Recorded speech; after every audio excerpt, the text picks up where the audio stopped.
the standard typewriter keyboard layout used throughout the world is. ഇപ്പൊ ഇന്ന് നമ്മൾ class ചെയ്യാൻ പോകുന്ന എല്ലാ ക്വസ്റ്റ്യനും 2023 ആ ഒരു വർഷം ചോദിച്ചിട്ടുള്ള ക്വസ്റ്റ്യൻസ് ആണ്. ഓക്കെ, അപ്പൊ ആൻസർ പറഞ്ഞ പെട്ടെന്ന് കമന്റ് ചെയ്തോ. ഓപ്ഷൻ എ ABCD കീബോർഡ് ആണോ, ഓപ്ഷൻ ബി QWERTY കീബോർഡ് ആണോ, ഓപ്ഷൻ സി പോർട്ടബിൾ കീബോർഡ് ആണോ, അത് ഇതൊന്നും അല്ലേ? എല്ലാരും കമന്റ് ചെയ്തേ. ഓക്കെ, ആൻസർ എന്താണ്? QWERTY കീബോർഡ് ആണ്. ഓക്കെ, QWERTY കീബോർഡ് കണ്ടുപിടിച്ച ആരാണ്? QWERTY കീബോർഡ് കണ്ടുപിടിച്ചത് ആരാണ്? പറഞ്ഞേ. QWERTY കീബോർഡ് കണ്ടുപിടിച്ചത് ആരാണ്? ക്രിസ്റ്റഫർ ലതാം ഷോൾസും കാർലോസ് ഗ്ലൈഡനും ചേർന്നാണ് കണ്ടുപിടിച്ചത്. ഓക്കെ, രണ്ടുപേരുണ്ട്. ക്രിസ്റ്റഫർ ലതാം ഷോൾസ്, അദ്ദേഹത്തിന്റെ പേരാണ് കൂടുതലായിട്ട് എടുത്ത് പറയുന്നത്. പിന്നെ കാർലോസ് ഗ്ലൈഡൻ എന്ന് പറയുന്ന ഒരാളും കൂടെ ഉണ്ട്. അപ്പൊ കീബോർഡ് എത്ര തരത്തിലുണ്ടെന്ന് ചോദിച്ചാൽ യൂണിവേഴ്സൽ സ്റ്റാൻഡേർഡ് കീബോർഡ് ഉണ്ട്, ഐഡിയൽ കീബോർഡ് ഉണ്ട്, പിന്നെ വേറെ ഒന്നുകൂടെ ആഡ് ചെയ്ത് വെച്ചേക്കേ, scientific keyboard. Okay, scientific keyboard. Scientific keyboard കാരണം ഒരു എക്സാമിന് ഞാൻ കഴിഞ്ഞ ക്ലാസ്സിൽ ഡിസ്കസ് ചെയ്ത് തന്നെ ഒരു എക്സാമിന് ഇങ്ങനെ ചോദിച്ചിട്ടുണ്ടായിരുന്നു. ഓപ്ഷനിൽ 4 ഉണ്ടായിരുന്നു, അതിൽ ഒരെണ്ണം അൺസയന്റിഫിക് കീബോർഡ് അങ്ങനെ എന്തോ ആയിരുന്നു. അപ്പൊ അതായിരുന്നു ഇങ്ങനെ ഒരു ടൈപ്പ് കീബോർഡ് അല്ല എന്ന് പറഞ്ഞു വന്നത്. അപ്പൊ നമുക്ക് ഇത് മൂന്നൊന്ന് പഠിച്ചു വെച്ചേക്കുക. യൂണിവേഴ്സൽ സ്റ്റാൻഡേർഡ് കീബോർഡ് അതാണ് നമ്മുടെ QWERTY കീബോർഡ്. പിന്നെ ഐഡിയൽ കീബോർഡ് അതിപ്പോ നിലവിൽ യൂസ് ചെയ്യുന്നില്ല. പിന്നെ ഏതാണ്? Scientific keyboard. ഇനി യൂണിവേഴ്സൽ സ്റ്റാൻഡേർഡ് കീബോർഡ് ആണ് നമ്മൾ എല്ലാ സ്റ്റാൻഡേർഡ് ടൈപ്പ്റൈറ്ററിനും കോമൺ ആയിട്ട് യൂസ് ചെയ്യുന്നത്. ഒരു ടൈപ്പ്റൈറ്ററിൽ എത്ര ക്യാരക്ടർ കീ ഉണ്ടെന്നോ അല്ലെങ്കിൽ ഒരു ടൈപ്പ്റൈറ്ററിലെ minimum number of character keys എത്രയാണെന്ന് ചോദിച്ചാലും നമ്മൾ എന്തെന്ന് പറയണം? 44 കീസ് പറയണം. ഓക്കെ, ഈ 44 കീസ് എന്ന് പറയുന്നത് ക്യാരക്ടർ കീ ആണ്. നോൺ ക്യാരക്ടർ കീ ഇതിൽ ഉൾപ്പെടുന്നില്ല.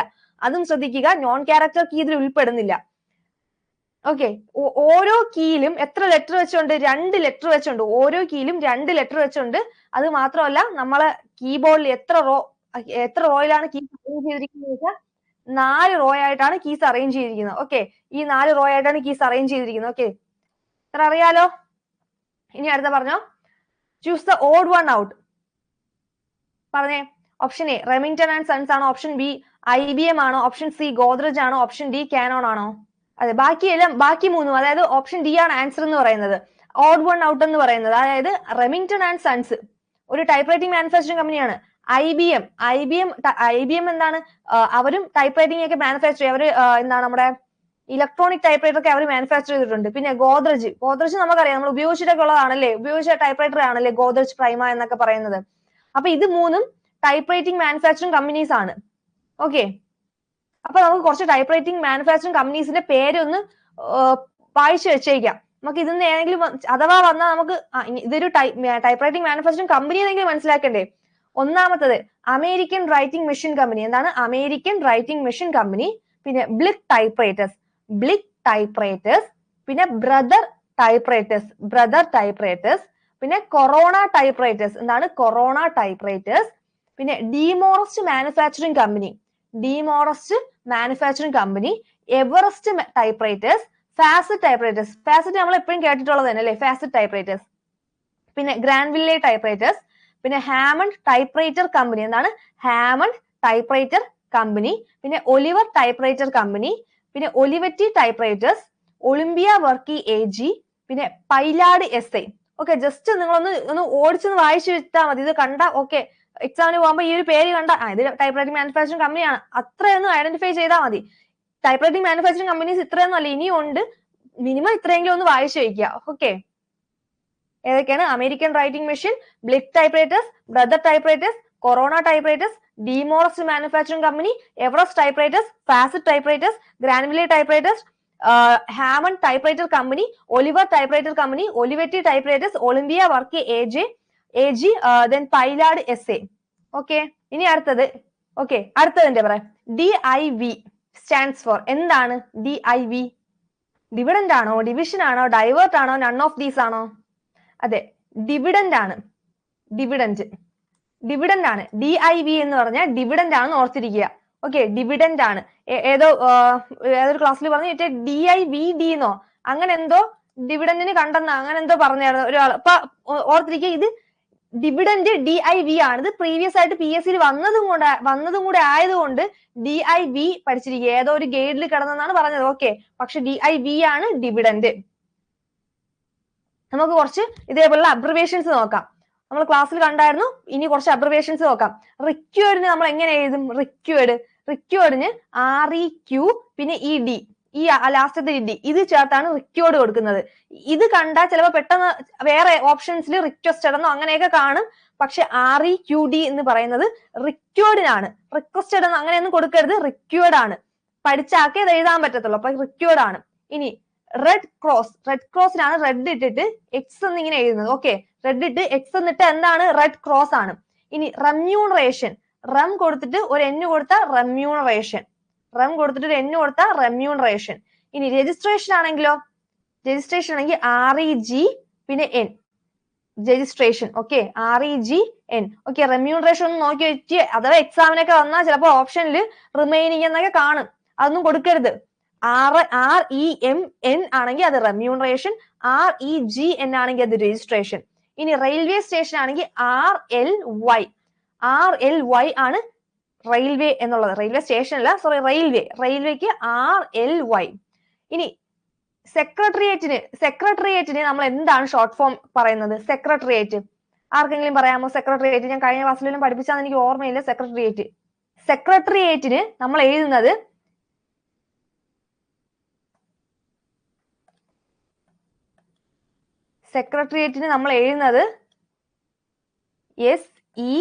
SECTT ആണ്. SECTT, 2 T ഉണ്ട്. സെക്രട്ടേറിയറ്റിന് ലാസ്റ്റ് E ഉണ്ടാകുന്നൊരു ഡൗട്ട്. എന്നാലും ഷോർട്ട് ഫോം ഇതാണ്, SECTT ആണ്. SECTT ആണ്. ഓക്കെ, ഇനി അടുത്തത് സ്റ്റേറ്റ്മെന്റ് ആണെങ്കിൽ സ്റ്റേറ്റ്മെന്റ് നോക്കി വെച്ചോ. STT ആണ്. സ്റ്റേറ്റ്മെന്റിൽ STT ആണ്. നോക്കിയൊക്കെ വെച്ചോ. നമുക്ക് ചിലപ്പം നമ്മുടെ ഇപ്പൊ നോക്കിക്കൊണ്ട് ചിലപ്പോ നമ്മുടെ നല്ല കാലത്തിനെല്ലാം നമ്മുടെ ഇംഗ്ലീഷിൽ മിസ്പെൽറ്റ് വേർഡിലെല്ലാം കയറി വന്നാലോ. ഇപ്പൊ സെക്രട്ടേറിയറ്റ് ആണെങ്കിൽ ഓക്കെ, സെക്രട്ടേറിയറ്റ് ആണെങ്കിൽ SECTT, സ്റ്റേറ്റ്മെന്റ് ആണെങ്കിൽ STT. ഓക്കെ, അതിന്റെ കൂടെ നമുക്ക് ഒരുത്തനെ കൂടെ നോക്കി വെക്കാം. സെക്രട്ടറി ആണെങ്കിൽ SECY. ഓക്കെ, ഇത്രയും കിട്ടിയോ? ഓക്കെ, സ്റ്റേറ്റ്മെന്റിലും സെക്രട്ടേറിയറ്റിലും TW ഇത് വരും. 2 T ഉണ്ട്. സെക്രട്ടറി ആണെങ്കിൽ CY ആണ്. ഓക്കെ, ഇനി അടുത്തത് സൺട്രി ക്രെഡിറ്റേഴ്സ്, സൺട്രി ഡെപ്റ്റേഴ്സ്. ഇതൊക്കെ നമ്മൾ എന്താണ് BCom എടുത്തവർ അല്ലെങ്കിൽ കൊമേഴ്സ് പഠിച്ചവരൊക്കെ, കൊമേഴ്സ് സ്ട്രീം എടുത്ത് പഠിച്ചവർക്കൊക്കെ അറിയാല്ലേ സൺട്രി ക്രെഡിറ്റേഴ്സ്, സൺട്രി ഡെപ്റ്റേഴ്സ്. അപ്പൊ സൺട്രിക്ക് S കൊടുത്തിട്ട് ക്രെഡിറ്റേഴ്സിന് നമ്മൾ CRല്ലേ കൊടുക്കുന്നത്, ഒരു S കൂടെ കൊടുക്കണം. സൺട്രി ക്രെഡിറ്റേഴ്സ് എന്താണ് ഒരുമിച്ച്, ഓക്കെ, ഒരു ഡോട്ട് ഇട്ട് അങ്ങനെ ഒരുമിച്ച് എഴുതണം. സൺട്രി ഡെപ്റ്റേഴ്സ് ആണെങ്കിൽ S ഇട്ടിട്ട് DRS. Okay, sundry creditors, sundry debtors. ഇനി അടുത്തത് സ്റ്റേഷനറി ആണെങ്കിൽ നോക്കണം, സ്റ്റേഷനറിയുടെ സ്പെല്ലിംഗ് നോക്കണം. അവസാനം ARY ആണ്. ARY വരുന്ന സ്റ്റേഷനറി ആണെങ്കിൽ STY ആണ്. STY. ഓക്കെ, ഇനി അടുത്ത സ്പെഷ്യൽ ആണെങ്കിൽ 2 എണ്ണം ഉണ്ട്. സ്പെഷ്യൽ ആണെങ്കിൽ നമുക്ക് SPL ഉപയോഗിക്കാം. ഈ സ്പെഷ്യൽ നമ്മൾ സാധാരണയായിട്ട് ഉപയോഗിക്കുന്നതാണ് അല്ലേ. സ്പെഷ്യൽ നമ്മൾ സാധാരണയായിട്ട് എന്തെങ്കിലും മെസ്സേജ് ചെയ്യുമ്പോൾ എന്തെങ്കിലുമൊക്കെ നമ്മൾ ഉപയോഗിക്കുന്നതാണ് സ്പെഷ്യൽ എന്നുള്ള ടേം അല്ലേ. എന്തെങ്കിലും നോട്ട് എഴുതുമ്പോഴൊക്കെ നമ്മൾ പെട്ടെന്ന് സ്പീഡിനൊക്കെ നോട്ട് എഴുതാൻ വേണ്ടി ഇതേപോലെ ഷോർട്ട് ഉപയോഗിക്കും. വേറൊരെണ്ണം കൂടെ ഉണ്ട് SPE. അപ്പൊ ഇത്രയും ഓർത്തിരിക്കുക. Okay, alphabet G should be typed with dash finger. Alphabet G നമ്മൾ ടൈപ്പ് ചെയ്യാൻ ഏത് ഫിംഗർ ആണ് യൂസ് ചെയ്യുന്നത്? വേഗം കമന്റ് ചെയ്തേ. C പറഞ്ഞവരെയൊക്കെ ഞാൻ ഏതാണ്? ഓപ്ഷൻ D ആണ്. ലെഫ്റ്റ് ഇൻഡെക്സ് ആണ്. നോക്ക്, ASDF കിട്ടിയോ? ആ F തന്നെ നമുക്ക് 2 തവണ വരത്തില്ലേ? FG. നമ്മുടെ 2 ഇൻഡെക്സ് ഫിംഗറും 2 കൈയിലെ 2 ഇൻഡെക്സ് ഫിംഗറും 2 ലെറ്റേഴ്സിന് നമ്മൾ ഉപയോഗിക്കും. എല്ലാ ഇൻഡെക്സ് ഫിംഗറും നമ്മൾ 2 ലെറ്റേഴ്സിന് വേണ്ടി ഉപയോഗിക്കും. F കഴിഞ്ഞുള്ളത് G ആണ് അല്ലെ. ASDF. അപ്പൊ F എന്തായാലും നമ്മൾ ഇൻഡെക്സ് ഫിംഗർ ആണ് ഉപയോഗിക്കുന്നത് എന്നറിയാം. ലെഫ്റ്റ് ഇൻഡെക്സ് ഫിംഗർ അല്ലെ. അപ്പൊ ആ ഇൻഡെക്സ് ഫിംഗർ അല്ലേ തൊട്ടടുത്ത് തന്നെ ഉപയോഗിക്കുന്നത്. FG. Fനും Gക്കും ഏതാണ് ഉപയോഗിക്കുന്നത്? Fനും Gക്കും നമ്മൾ ഉപയോഗിക്കുന്നത് ലെഫ്റ്റ് ഇൻഡെക്സ് ഫിംഗർ ആണ്. ഓക്കെ, ഈ വിരലുകളൊക്കെ ഒന്ന് നോക്കി വെച്ചേക്കണം. ആ തേർഡ്, അതായത് ആ റോ പഠിച്ചു വെക്കണം. QWERTY, ASDF ആ റോ പഠിച്ചു വെച്ചിട്ട് അതനുസരിച്ച് കൊടുത്താൽ മതി. അപ്പൊ മാറത്തില്ല. പിന്നെ ഒരു എക്സെപ്ഷൻ വരുന്നത് ഏറ്റവും ലാസ്റ്റത്തെ റോ ആണ് Z വരുന്നതാണ്. ആ Z വരുന്നത് തുടങ്ങുന്ന എപ്പോഴും നമ്മുടെ റിംഗ് ഫിംഗർ എന്നാണ് തുടങ്ങുന്നത്. ഓക്കെ, അടുത്തത് the minimum number of keys in A standard typewriter is. വേഗം പറഞ്ഞോ. അതെ, അപർണ, അഞ്ജന, ആർദ്ര, വിജിത, ചിത്തിര. അതെ, കറക്റ്റ് ആൻസർ ഏതാണ്? ഓപ്ഷൻ സി ആണ്. 44 കീസ് ഉണ്ട് കണ്ടോ. ഇവിടെ വന്നപ്പോ കണ്ടോ മിനിമം നമ്പർ ഓഫ് കീസ് കണ്ടോ, minimum number of keys. Minimum number of keys എന്ന് വെച്ചാൽ അല്ലെങ്കിൽ സ്റ്റാൻഡേർഡ് ടൈപ്പ്റൈറ്ററിൽ എത്ര കീസ് എന്ന് വെച്ചാൽ നമ്മൾ 44 എന്നാണ് പറയേണ്ടത്. ഇനി അടുത്ത the problem of printing both capital and small letters without increasing the number of keys was solved by option A shifting mechanism, option B using space bar, option C carriage mechanism, option D none of these. അതെ, option A ആണ്. Option A ആണ്, shifting mechanism ആണ്. Question ഒന്ന് ശ്രദ്ധിച്ചു നോക്കുക. അതായത് നമ്മൾ capital letter the problem of printing both capital and small letters without increasing number of keys was solved by. അതായത് നമ്മുടെ ടൈപ്പ് റൈറ്ററിൽ നമ്മുടെ ഒരു കീബോർഡിൽ സ്മോൾ ലെറ്റർ എക്ക് ഒരു കീ, അതുപോലെ തന്നെ ക്യാപിറ്റൽ ലെറ്റർ എക്ക് ഒരു കീ. അങ്ങനെ വരുമ്പോൾ നമ്മൾക്ക് കീസിന്റെ എണ്ണം കൂടത്തില്ലേ? കീസിന്റെ എണ്ണം കൂടും. ആ പ്രശ്നം സോൾവ് ചെയ്യാൻ വേണ്ടി കൊണ്ടുവന്ന ആ സൊല്യൂഷൻ എന്തായിരുന്നു? Shifting mechanism. നമ്മളെ തെറ്റിക്കാൻ വേണ്ടി ഓപ്ഷൻ സി ആയിട്ട് കാരേജ് മെക്കാനിസം ഒക്കെ ഉണ്ട് കേട്ടോ. അതായത് നമ്മൾ രണ്ട് ഷിഫ്റ്റ് സിസ്റ്റം പഠിച്ചത്. ഏതാണ്? കാരേജ് ഷിഫ്റ്റ് സിസ്റ്റവും സെഗ്മെന്റ് ഷിഫ്റ്റ് സിസ്റ്റവും. അപ്പൊ നമ്മൾ പെട്ടെന്ന് കാണുമ്പോൾ കാരേജ് ഷിഫ്റ്റ് സിസ്റ്റം ആയിരിക്കും. കാരേജ് താഴുമ്പോഴേ നമുക്ക് ക്യാപിറ്റൽ കിട്ടുന്നത് എന്ന് പറഞ്ഞ് നമ്മൾ ചിലപ്പോൾ സി കൊടുക്കും. ആ ക്വസ്റ്റ്യൻ ഒന്ന് ശ്രദ്ധിച്ച് വായിക്കുക. ഈ ടൈപ്പ് റൈറ്ററിൽ ഒരുവിധം ഉള്ളതൊക്കെ എന്താണ്? ഈസി ക്വസ്റ്റ്യൻ ആണ്. നമ്മൾ പഠിച്ച സാധനങ്ങൾ തന്നെയാണ്, കുറച്ച് കാര്യങ്ങളെ പഠിക്കാവുള്ളൂ, അത് തന്നെ റിപ്പീറ്റ് ചെയ്ത് വരുന്നുണ്ട്. അപ്പൊ നമ്മൾ കുഴപ്പിക്കാൻ വേണ്ടി ഇവന്മാർ ഇതുപോലത്തെ ടൈപ്പ് ക്വസ്റ്റ്യൻസ് ഒക്കെ ഇടും. അതായത് ഒരു തവണ വായിച്ചവര് പെട്ടെന്ന് ചാടിക്കേറി കൊടുക്കുന്ന, അതായത് അവർക്കറിയാം ഓ ഇങ്ങനെ ക്വസ്റ്റ്യൻ വായിച്ചവര് ഈ ഒരു ട്രാപ്പിലോട്ടേ പോയി വീഴുള്ളൂ എന്ന് മനസ്സിലാക്കുന്ന ടൈപ്പ് അങ്ങനത്തെ ക്വസ്റ്റ്യൻസ് ഉണ്ട്. ട്രാപ്പ് ആയിട്ടുള്ള ക്വസ്റ്റ്യൻസ് ഉണ്ട്. അപ്പൊ ക്വസ്റ്റ്യൻ ഒന്ന് 2 തവണ ഒന്ന് വായിച്ച് മീനിങ് മനസ്സിലാക്കിയിട്ട് ആ ഓപ്ഷനിലൂടെ പോയി നോക്കുക. ഓക്കെ, പിന്നെ ഓരോ പാർട്ടിന്റെ ഫംഗ്ഷൻ എന്താണ്, അത് എവിടെ സ്ഥിതി ചെയ്യുന്നതും കൂടെ നോക്കിയിട്ട് പോവുക. ചിലപ്പോൾ നമ്മൾ പഠിച്ച പേര് തന്നെ ആയിരിക്കണം ആ ഒരു രീതിയിൽ ചോദിക്കണമെന്നൊന്നുമില്ല. അതുപോലത്തെ ക്വസ്റ്റ്യൻസ് ചിലപ്പോൾ നമുക്ക് നോക്കാം. അപ്പം ഷിഫ്റ്റ് സിസ്റ്റം, 2 ഷിഫ്റ്റ് സിസ്റ്റം ഉണ്ട്, സെഗ്മെന്റ് ഷിഫ്റ്റ് സിസ്റ്റം ഉണ്ട്, കാരേജ് ഷിഫ്റ്റ് സിസ്റ്റം ഉണ്ട്. എന്തിന്റെ അടിസ്ഥാനത്തിലാണെന്ന് വെച്ചാൽ നമ്മൾ ഷിഫ്റ്റ് കീ പ്രസ് ചെയ്യുമ്പോൾ ഏത് പോർഷൻ ആണോ താഴുന്നത് ആ ഷിഫ്റ്റ് സിസ്റ്റം ആയിരിക്കും ആ മെഷീനിൽ ഉള്ളത്. ഇപ്പൊ കാരേജ് ഷിഫ്റ്റ് സിസ്റ്റം ഉള്ള മെഷീൻ ആണെങ്കിൽ കാരേജ് നമ്മളെ ഷിഫ്റ്റ് പ്രസ് ചെയ്യുമ്പോൾ കാരേജ് ആയിരിക്കും, കാരേജിന്റെ പൊസിഷൻ ഒന്ന് താഴും. എന്നാൽ സെഗ്മെന്റ് ഷിഫ്റ്റ് സിസ്റ്റം ഉള്ള ഒരു മെഷീൻ ആണെങ്കിൽ ഞാൻ ഷിഫ്റ്റ് കീ പ്രസ് ചെയ്യുമ്പോൾ സെഗ്മെന്റ് കൊണ്ട് താഴും. അങ്ങനെയാണ് നമുക്ക് അതിന്റെ ഒരു ഇംപ്രഷൻ കിട്ടുന്നത്. ഓക്കെ, ഇനി അടുത്ത question. A key that when typed does not advance the typing position thus allowing another character to be imprinted at the same location is option A tab key, option B dead key, option C shift key, option D eraser key. dead key ആണ്. Option B dead key. അതായത് നമുക്ക് ഒരു key അവിടെ press ചെയ്ത് കഴിഞ്ഞു, പക്ഷെ ആ key അവിടെ പ്രസ് ചെയ്ത് കഴിയുമ്പോൾ എന്താണ്? ആ ടൈപ്പിംഗ് പൊസിഷൻ മാറുന്നില്ല. ടൈപ്പിംഗ് പൊസിഷൻ അതായത് കാരേജ് മൂവ് ആവാതെ തന്നെ നമുക്ക് അവിടെ തന്നെ വീണ്ടും ഒരു കീ എന്താണ് ഒരു ക്യാരക്ടർ ഇംപ്രിന്റ് ചെയ്യാം. അങ്ങനെയുള്ള കീ ഏതാണ്? ഡെഡ് കീ മാത്രമേ ഉള്ളൂ. അടുത്ത ക്വസ്റ്റ്യൻ.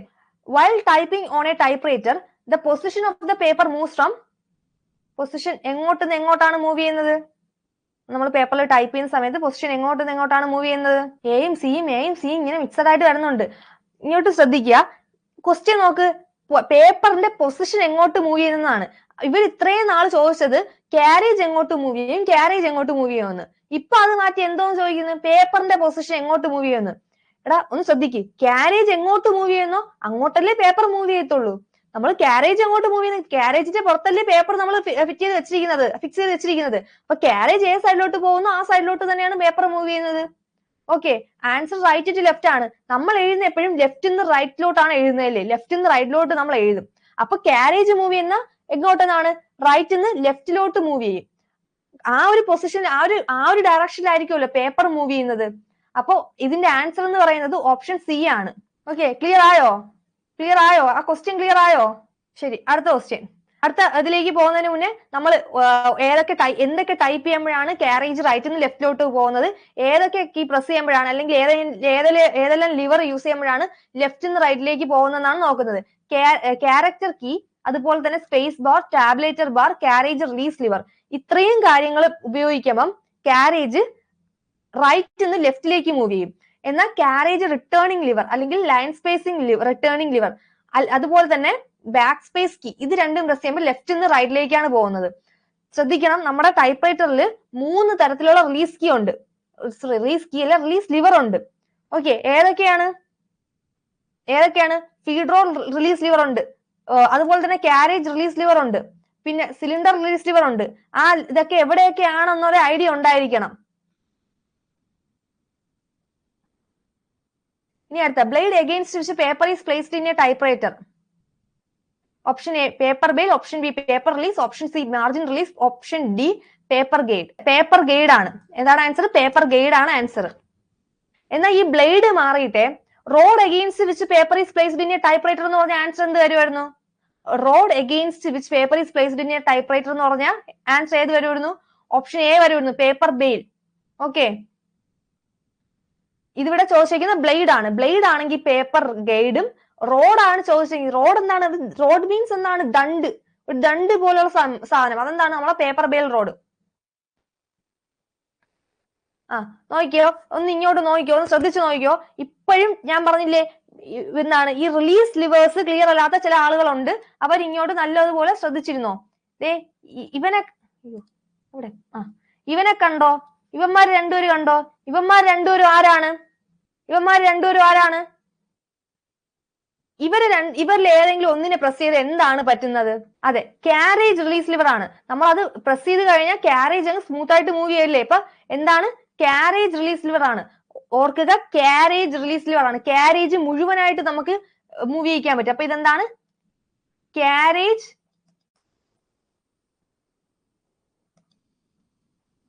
റിലീസ് ലിവർ ആണ്.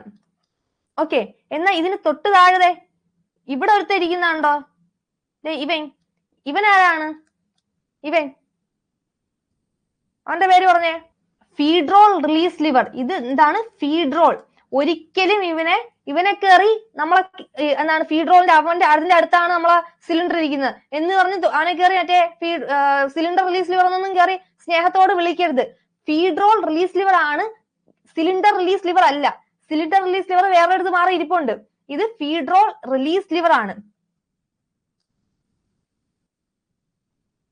ഓക്കെ, അല്ലെങ്കിൽ ഇവന് വേറൊരു പേരും പറയും. എന്താണ്? ഫീഡ്രോൾ റിലീസ് ലിവർ, അല്ലെങ്കിൽ ഇവനെ പറയുന്ന മറ്റൊരു പേരാണ്, ഇത് ഉപയോഗിച്ചില്ലേ നമ്മൾ പേപ്പറിന് ഊരി എടുക്കുന്നത്. നമ്മൾ ഇവനെ ഒന്ന് താഴ്ത്തി കൊടുത്തില്ലേ പേപ്പറിനെ റിലീസ് ചെയ്യുന്നത്. അപ്പൊ പേപ്പർ റിലീസ് ലിവർ എന്നും പറയും. പേപ്പർ റിലീസ് ലിവർ എന്ന് പറയും. ഇനി ഈ കമന്റിൽ കണ്ട മാർജിൻ റിലീസ് എന്നൊക്കെ പറഞ്ഞില്ലേ, മാർജിൻ റിലീസ്, കീ റിലീസ് ഒക്കെ എന്ന് പറഞ്ഞാൽ കീസ് ആണ്. കീ, ഇത് ലിവർ ആണ്. ഈ കീ എവിടെയുണ്ട്? ആ കീ എവിടെ ഉണ്ടെന്ന് ഞാൻ പറഞ്ഞുതരാം. അതിന് മുന്നേ ഇതൊന്ന് കേട്ടോ. ഇത് ഫീഡ്രോൾ റിലീസ് ലിവർ. അതായത് ഇവനെ നമ്മൾ പ്രസ് ചെയ്ത് കഴിഞ്ഞാൽ അതെ ഇവിടെ ഒരു ഫീഡ്രോൾ ഉണ്ട്. ഈ ഫീഡ്രോളും നമ്മുടെ ഈ സിലിണ്ടർ തമ്മിലുള്ള ആ ഒരു ബന്ധം വിടും. നമുക്ക് ഫീഡ്രോളിനെ എന്താണ്? ഫീഡ്രോൾ അവിടെ സിലിണ്ടറുമായി ചേർന്ന് ടൈറ്റ് ആയിരിക്കുകയാണ്. അപ്പൊ അവർ തമ്മിലുള്ള ഒരു ബന്ധം പോകും. അപ്പൊ അതുകൊണ്ടാണ് ഫീഡ്രോൾ റിലീസ് ലിവർ എന്ന് പറയുന്നത്. ഓക്കെ, പിന്നെ അതുകൊണ്ട് തന്നെ പേപ്പർ റിലീസ് ലിവർ എന്നും പറയും. ഓക്കെ, ഇത്രയും ക്ലിയർ ആയല്ലോ. ഇനി നമ്മുടെ അപ്പൊ നിങ്ങൾ ചോദിക്കും, അങ്ങനെയാണെങ്കിൽ സിലിണ്ടർ റിലീസ് ലിവർ എവിടെയെന്ന്? സിലിണ്ടർ റിലീസ് ലിവർ ഇപ്പുറ സൈഡ് ആണ്. ഈ ഒരു ഇമേജിൽ കാണാൻ പറ്റത്തില്ല. ഞാൻ ആ പാർട്സ് ഓഫ് ടൈപ്പ്റൈറ്റർ തന്ന ആ ഒരു ക്ലാസ്സിൽ ക്ലിയർ ആയിട്ട് കൊടുത്തിട്ടുണ്ട്. അതായത് നമ്മളെ തമ്പിയിലുണ്ടല്ലോ, ലെഫ്റ്റ് തമ്പിയിലിന്റെ ആ ഒരു പോർഷനിൽ അത് പഠിച്ചതല്ലാതെ അതേ ഫംഗ്ഷൻ വരുന്ന വേറൊരു ലിവർ പോലുള്ള സാധനം ഈ ഒരു സൈഡിലുണ്ട്. ഈ ഒരു സൈഡിൽ അവിടെയാണ് ആ ഒരു ഇമേജ് പോയിട്ട് ചെക്ക് ചെയ്യണം. ഇതിൽ ഞാൻ കൊടുത്തിട്ടില്ല. ഇപ്പൊ നിങ്ങൾക്ക് ഇങ്ങനെ ഒരു കൺഫ്യൂഷൻ വന്നുകൊണ്ടാണ് ഞാൻ ഒന്നുകൂടെ പറഞ്ഞു തന്നത്. അതൊന്ന് പോയി നോക്കണേ, അറിഞ്ഞുകൂടാത്തവർ പോയി നോക്കണേ. സിലിണ്ടർ റിലീസ് ലിവർ എന്ന് പറഞ്ഞ്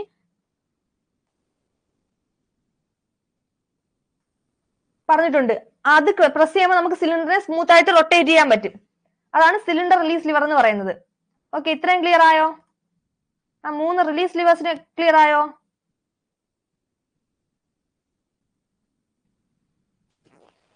ഓക്കെ, അങ്ങനെ റെക്കോർഡ് കാണടാ. റെക്കോർഡെങ്കിലും കാണാൻ നോക്കേ.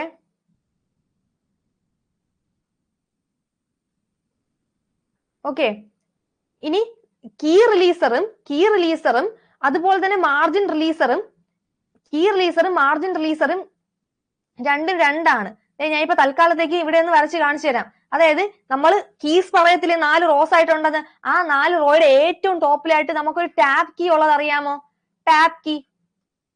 അത് ഞാൻ കാണിച്ചു തരുന്നില്ലേ? ഒരു മിനിറ്റ്. ഒരു ഇമേജ് ഇവിടെ ഉണ്ടായിരുന്നല്ലേ. അതാ ഇവിടെ ഇരിക്കുന്നു. ഈ ടാബ് കീ ഉണ്ടോ? ഇത് നമ്മുടെ ടാബ് കീ. ഇത് നമ്മുടെ ടാബ് സെറ്റ് ചെയ്യുന്നത്, ഇത് നമ്മുടെ ടാബ് റിലീസ് ചെയ്യുന്നത്, ഇവിടെയാണ് നമ്മുടെ മാർജിൻ റിലീസർ. ചില മെഷീനിൽ ഇവിടെ കാണും, ചില മെഷീനിൽ ഇതേ ഇവിടെ കാണും. യഥാർത്ഥത്തിൽ ഈ മെഷീനിൽ ഇവിടെയാണ് ഉള്ളത്. കണ്ടോ, ഇവിടെ ഇരിക്കുന്നവരാണ് കണ്ടേ മാർജിൻ റിലീസർ ആയിട്ട് കൊടുത്തിരിക്കുന്നത്. ഓക്കെ, ഇവിടെയാണ് സാധാരണയായിട്ട് മാർജിൻ റിലീസർ കാണുന്നത്. മാർജിൻ റിലീസർ എന്ന് ഒന്ന് കൊടുത്തേക്കും. മാർജിൻ റിലീസർ ഈ ഇപ്പുറത്തെ പൊസിഷനിലാണ് key releaser. Okay, key releaser നമ്മുടെ മാർജിൻ റിലീസറിൽ ഒന്നിക്ക് അത് എങ്ങനെ ഐഡന്റിഫൈ ചെയ്യുന്ന വെച്ചാൽ മാർജിൻ റിലീസർ എന്ന് തന്നെ ചില ടൈപ്പ് റൈറ്ററിൽ കൊടുത്തേക്കും. ചില ടൈപ്പ് റൈറ്ററിൽ എല്ലാ ടൈപ്പ് റൈറ്ററിലും ഇതേ പൊസിഷൻ തന്നെ ആകണമെന്നൊന്നുമില്ല. ചിലതിൽ ഇവിടെ ആയിരിക്കാം, ചിലതിൽ ഇവിടെ ആയിരിക്കാം. അത് ഏത് കമ്പനി ഡിപ്പെൻഡ് ചെയ്തിരിക്കും. മാർജിൻ റിലീസർ ഒന്നെങ്കിൽ മാർജിൻ റിലീസറോ അല്ലെങ്കിൽ MR എന്ന് കൊടുത്തേക്കും, അല്ലെങ്കിൽ ഇതുപോലെ 2 ആരോസ് കൊടുത്തേക്കും. ഓക്കെ, ലെഫ്റ്റ് മാർജിൻ റിലീസിന് ഒരു കീ, റൈറ്റ് മാർജിൻ റിലീസിന് വേറൊരു കീ, അങ്ങനെയൊന്നുമില്ല. 2 റിലീസിന് ഒരൊറ്റ കീ ഉള്ളൂ. ഓക്കെ, അവിടുത്തെ കീ ഇല്ല, അതുകൊണ്ടാണ് ഞാൻ ഇങ്ങനെ ഇവിടെ വരച്ചൊക്കെ വെച്ചേക്കുന്നു. ഓക്കെ, അവിടുത്തെ കീ ആരൊക്കെ ഇളക്കി എടുത്തോണ്ട് പോയി. അടുത്ത question, whenever the shift key is pressed the impression of dash characters will be got. പറഞ്ഞോ, 10ന്റെ ആൻസർ പറഞ്ഞോ. ഏതാണ്? മാർജിൻ റിലീസ് കീ ആണോ? മാർജിൻ റിലീസ് കീ ആണെങ്കിൽ ഓക്കെ, ഇതിന്റെ ആൻസർ ആദ്യം പറയാം. അപ്പർ കേസ് ആണ്, ഇതിന്റെ ആൻസർ അപ്പർ കേസ് ആണ്. നോക്കുക, മാർജിൻ റിലീസർ ആണെങ്കിൽ നമ്മൾ left margin right margin set ചെയ്ത് വെച്ചിട്ട് അതിന് പുറമെ നമുക്ക് ടൈപ്പ് ചെയ്യണമെങ്കിൽ അതിനുള്ളതാണ്. അത് ഇവിടെ ഒരു കീ കാണും, ഈ ടാബ് സെറ്റിന് അപ്പുറത്തുള്ള കീ. ഈ നിങ്ങൾ കാണുന്ന ഈ ഒരു ഫിഗറിൽ ആ ഒരു കീ അവിടെ ഇല്ല. അതായത് ആ കീ അവിടെ എന്താണ്, ഞാൻ ഇത് ഒരിടത്തുനിന്ന് ഫോട്ടോ എടുത്ത സാധനമാണ്. അപ്പൊ അതുകൊണ്ട് അതിൽ ആ കീ ഇല്ല. അതുകൊണ്ടാണ് ഞാൻ ഇവിടെ അങ്ങനെ കളർ അടിച്ച് വെച്ചേക്കുന്നത്. അവിടെ മാർജിൻ റിലീസറും ഇത് കീ റിലീസർ. ഈ പോർഷൻ കണ്ടോ, ഇത് കീ റിലീസർ. കീ റിലീസർ എന്ന് പറഞ്ഞാൽ കീ ജാം ആവത്തില്ലേ, നമ്മൾ ടൈപ്പ് ചെയ്യുന്ന സമയത്ത് കീ എല്ലാം കൂടെ എന്താണ്, എല്ലാ കീയും ജാം ആയി പോകും. അതുപോലെ കീയും ടൈപ്പ് ബാറും കൂടെ ജാം ആയി പോകും. ഇതിനെ റിലീസ് ചെയ്യാനുള്ള കീ ആണ് കീ റിലീസർ. ഇപ്പൊ മനസ്സിലായോ?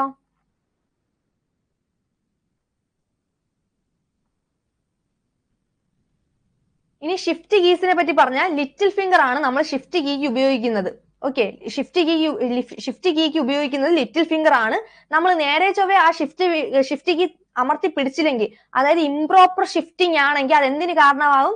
ബാഡ് അലൈൻമെന്റിന് കാരണമാവും. ഇംപ്രോപ്പർ ഷിഫ്റ്റിംഗ് മാത്രമല്ല, നമ്മൾ നേരെ ചൊവ്വേ കീ അമർത്തി കീ എന്താണ്, നമ്മൾ ഏത് കീ ആയാലും ഏത് ക്യാരക്ടർ കീ ആയാലും നേരെ ചൊവ്വേ ടൈപ്പ് ചെയ്തില്ലെങ്കിൽ, നേരെ ചൊവ്വേ അമർത്തി ടൈപ്പ് ചെയ്തില്ലെങ്കിൽ അത് ബാഡ് അലൈൻമെന്റിന് കാരണമാകും. ഒരു ടൈപ്പ് റൈറ്ററിൽ എത്ര ഷിഫ്റ്റ് കീ ഉണ്ടെന്ന് ചോദിച്ചാൽ അത് 2 ഷിഫ്റ്റ് കീ ആണ്. എന്നാൽ ഓർക്കുക, ക്യാപിറ്റൽ ലെറ്ററിന് ഒരു ഷിഫ്റ്റ് കീ എന്നും സ്മോൾ ലെറ്ററിന് വേറെ ഷിഫ്റ്റ് കീ എന്നും ഇല്ല. ക്യാപിറ്റൽ ലെറ്ററിനായാലും സ്മോൾ ലെറ്ററിനായാലും നമ്മൾ എന്താണ്, നമ്മൾ ഒരൊറ്റ ഷിഫ്റ്റ്, അതിനുവേണ്ടി ഒരു ഷിഫ്റ്റ് കീ ആണ് ഉപയോഗിക്കുന്നത്. അങ്ങനെ ഓർത്ത് വയ്ക്കുക. കാരണം അങ്ങനെ ഒരു ക്വസ്റ്റ്യൻ വന്നിട്ടുണ്ട്. അപ്പൊ ക്വസ്റ്റ്യൻ ഒക്കെ ഇതേ കുഴപ്പിക്കുന്ന തരത്തിലൊക്കെ വരും. അപ്പൊ നമ്മൾ ശ്രദ്ധിച്ചൊക്കെ വായിച്ച് ആൻസർ ചെയ്യുക. ഇനി ഷിഫ്റ്റ് ലോക്ക് ആണെങ്കിൽ ഒരൊറ്റ ഷിഫ്റ്റ് ലോക്കേ ഉള്ളൂ. അത് നമ്മുടെ ലെഫ്റ്റ് കീബോർഡിന്റെ ലെഫ്റ്റ് സൈഡിലാണ് കാണുന്നത്. അത് എപ്പോഴും കണ്ടിന്യൂസ് ആയിട്ട് അപ്പർ കേസ് ക്യാരക്ടേഴ്സ് കിട്ടാനാണ് നമ്മൾ ഷിഫ്റ്റ് ലോക്ക് ഉപയോഗിക്കുന്നത്. ഇനി അടുത്ത question, dash and dash are called gate keys. ഏതൊക്കെയാണ് ഗേറ്റ് കീസ്? വേഗം പറഞ്ഞോ.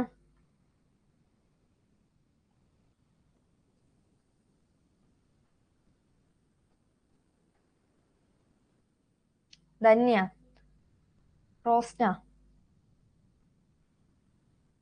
വേഗം പറഞ്ഞോ. അയാന, ആദില, ശ്രീനിത, സിനി, മീരാൻ. ഓക്കെ, അതെ, ഏതാണ്? എ ആൻഡ് സെമികോളൻ ആണ് ഗേറ്റ് കീസ് എന്ന് പറയുന്നത്. ഓക്കെ, ഇനി അടുത്ത question, due to over tension of main spring dash happened. എന്താണ് ഓവർ ടെൻഷൻ ആയിപ്പോ എന്ത് പറ്റും? മെയിൻ സ്പ്രിംഗ് ഓവർ ടെൻഷൻ ആയിപ്പോ എന്ത് പറ്റും? ജെർക്കി മൂവ്മെന്റ് ആണോ, സ്ലഗിഷ് മൂവ്മെന്റ് ആണോ, സ്റ്റോപ്പേജ് ആണോ, നൺ ഓഫ് ദ എബോ ആണോ? അതെ, ജ്യോതി, വിജിത, ധന്യ, അതെ, correct answer. Sreenitha, correct answer. ഏതാണ്? ജെർക്കി മൂവ്മെന്റ് ആണ്. മെയിൻ സ്പ്രിംഗിന്റെ ഓവർ ടെൻഷൻ കാരണം ഉണ്ടാകുന്ന എന്താണ്? ജെർക്കി മൂവ്മെന്റ് ആണ്. ഇനി which brush is used to clean the type bar face? Type bar face clean ചെയ്യാൻ നമ്മൾ ഉപയോഗിക്കുന്ന ബ്രഷ് ഏതാണ്? ടൈപ്പ് ബാർ ഫേസ് ക്ലീൻ ചെയ്യാൻ വേണ്ടി നമ്മൾ യൂസ് ചെയ്യുന്ന ബ്രഷ് ഏതാണ്? മീഡിയം ബ്രഷ് ആണോ, ലോങ് ബ്രഷ് ആണോ, ഷോർട്ട് ബ്രഷ് ആണോ? നമ്മൾ പഠിച്ചിട്ടുള്ളത് ടൈപ്പ് ബാർ ക്ലീനിങ് ബ്രഷ് അങ്ങനെയാണ് നമ്മൾ പഠിച്ചിട്ടുള്ളത് അല്ലേ? ഇപ്പൊ വന്നപ്പോ ഷോർട്ട് ബ്രഷ് കിടക്കുന്നു, ലോങ് ബ്രഷ് കിടക്കുന്നു, മീഡിയം ബ്രഷ് കിടക്കുന്നു, ബോത്ത് എ ആൻഡ് ബി കിടക്കുന്നു. അതാണ് ഞാൻ പറഞ്ഞത്, ഇവര് എങ്ങനെ വേണമെങ്കിലും ക്വസ്റ്റ്യൻ ചോദിക്കാം. അതുകൊണ്ട് നമ്മൾ ആ സാധനത്തിന്റെ ഫംഗ്ഷൻ എന്താണ്, അത് എങ്ങനെ ഇരിക്കും, അത് കാണാൻ എങ്ങനെ ഇരിക്കും, അതിന്റെ ആ രൂപവും ഭാവവും ഒക്കെ എങ്ങനെ ഇരിക്കും എന്നൊക്കെ ഒന്ന് നോക്കി വെക്കണം. ആ ക്ലാസ്സിൽ പറഞ്ഞിട്ടുണ്ട് കണ്ടോ, ക്ലീനിങ് മെറ്റീരിയൽ ഒന്ന് നോക്കിയാണ്. ഇതിന് ഈ പോർഷൻ കണ്ടോ, ഇവനാണ് നമ്മുടെ ടൈപ്പ് ക്ലീനിങ് ബ്രഷ് എന്ന് നമ്മൾ പറഞ്ഞത് അല്ലേ?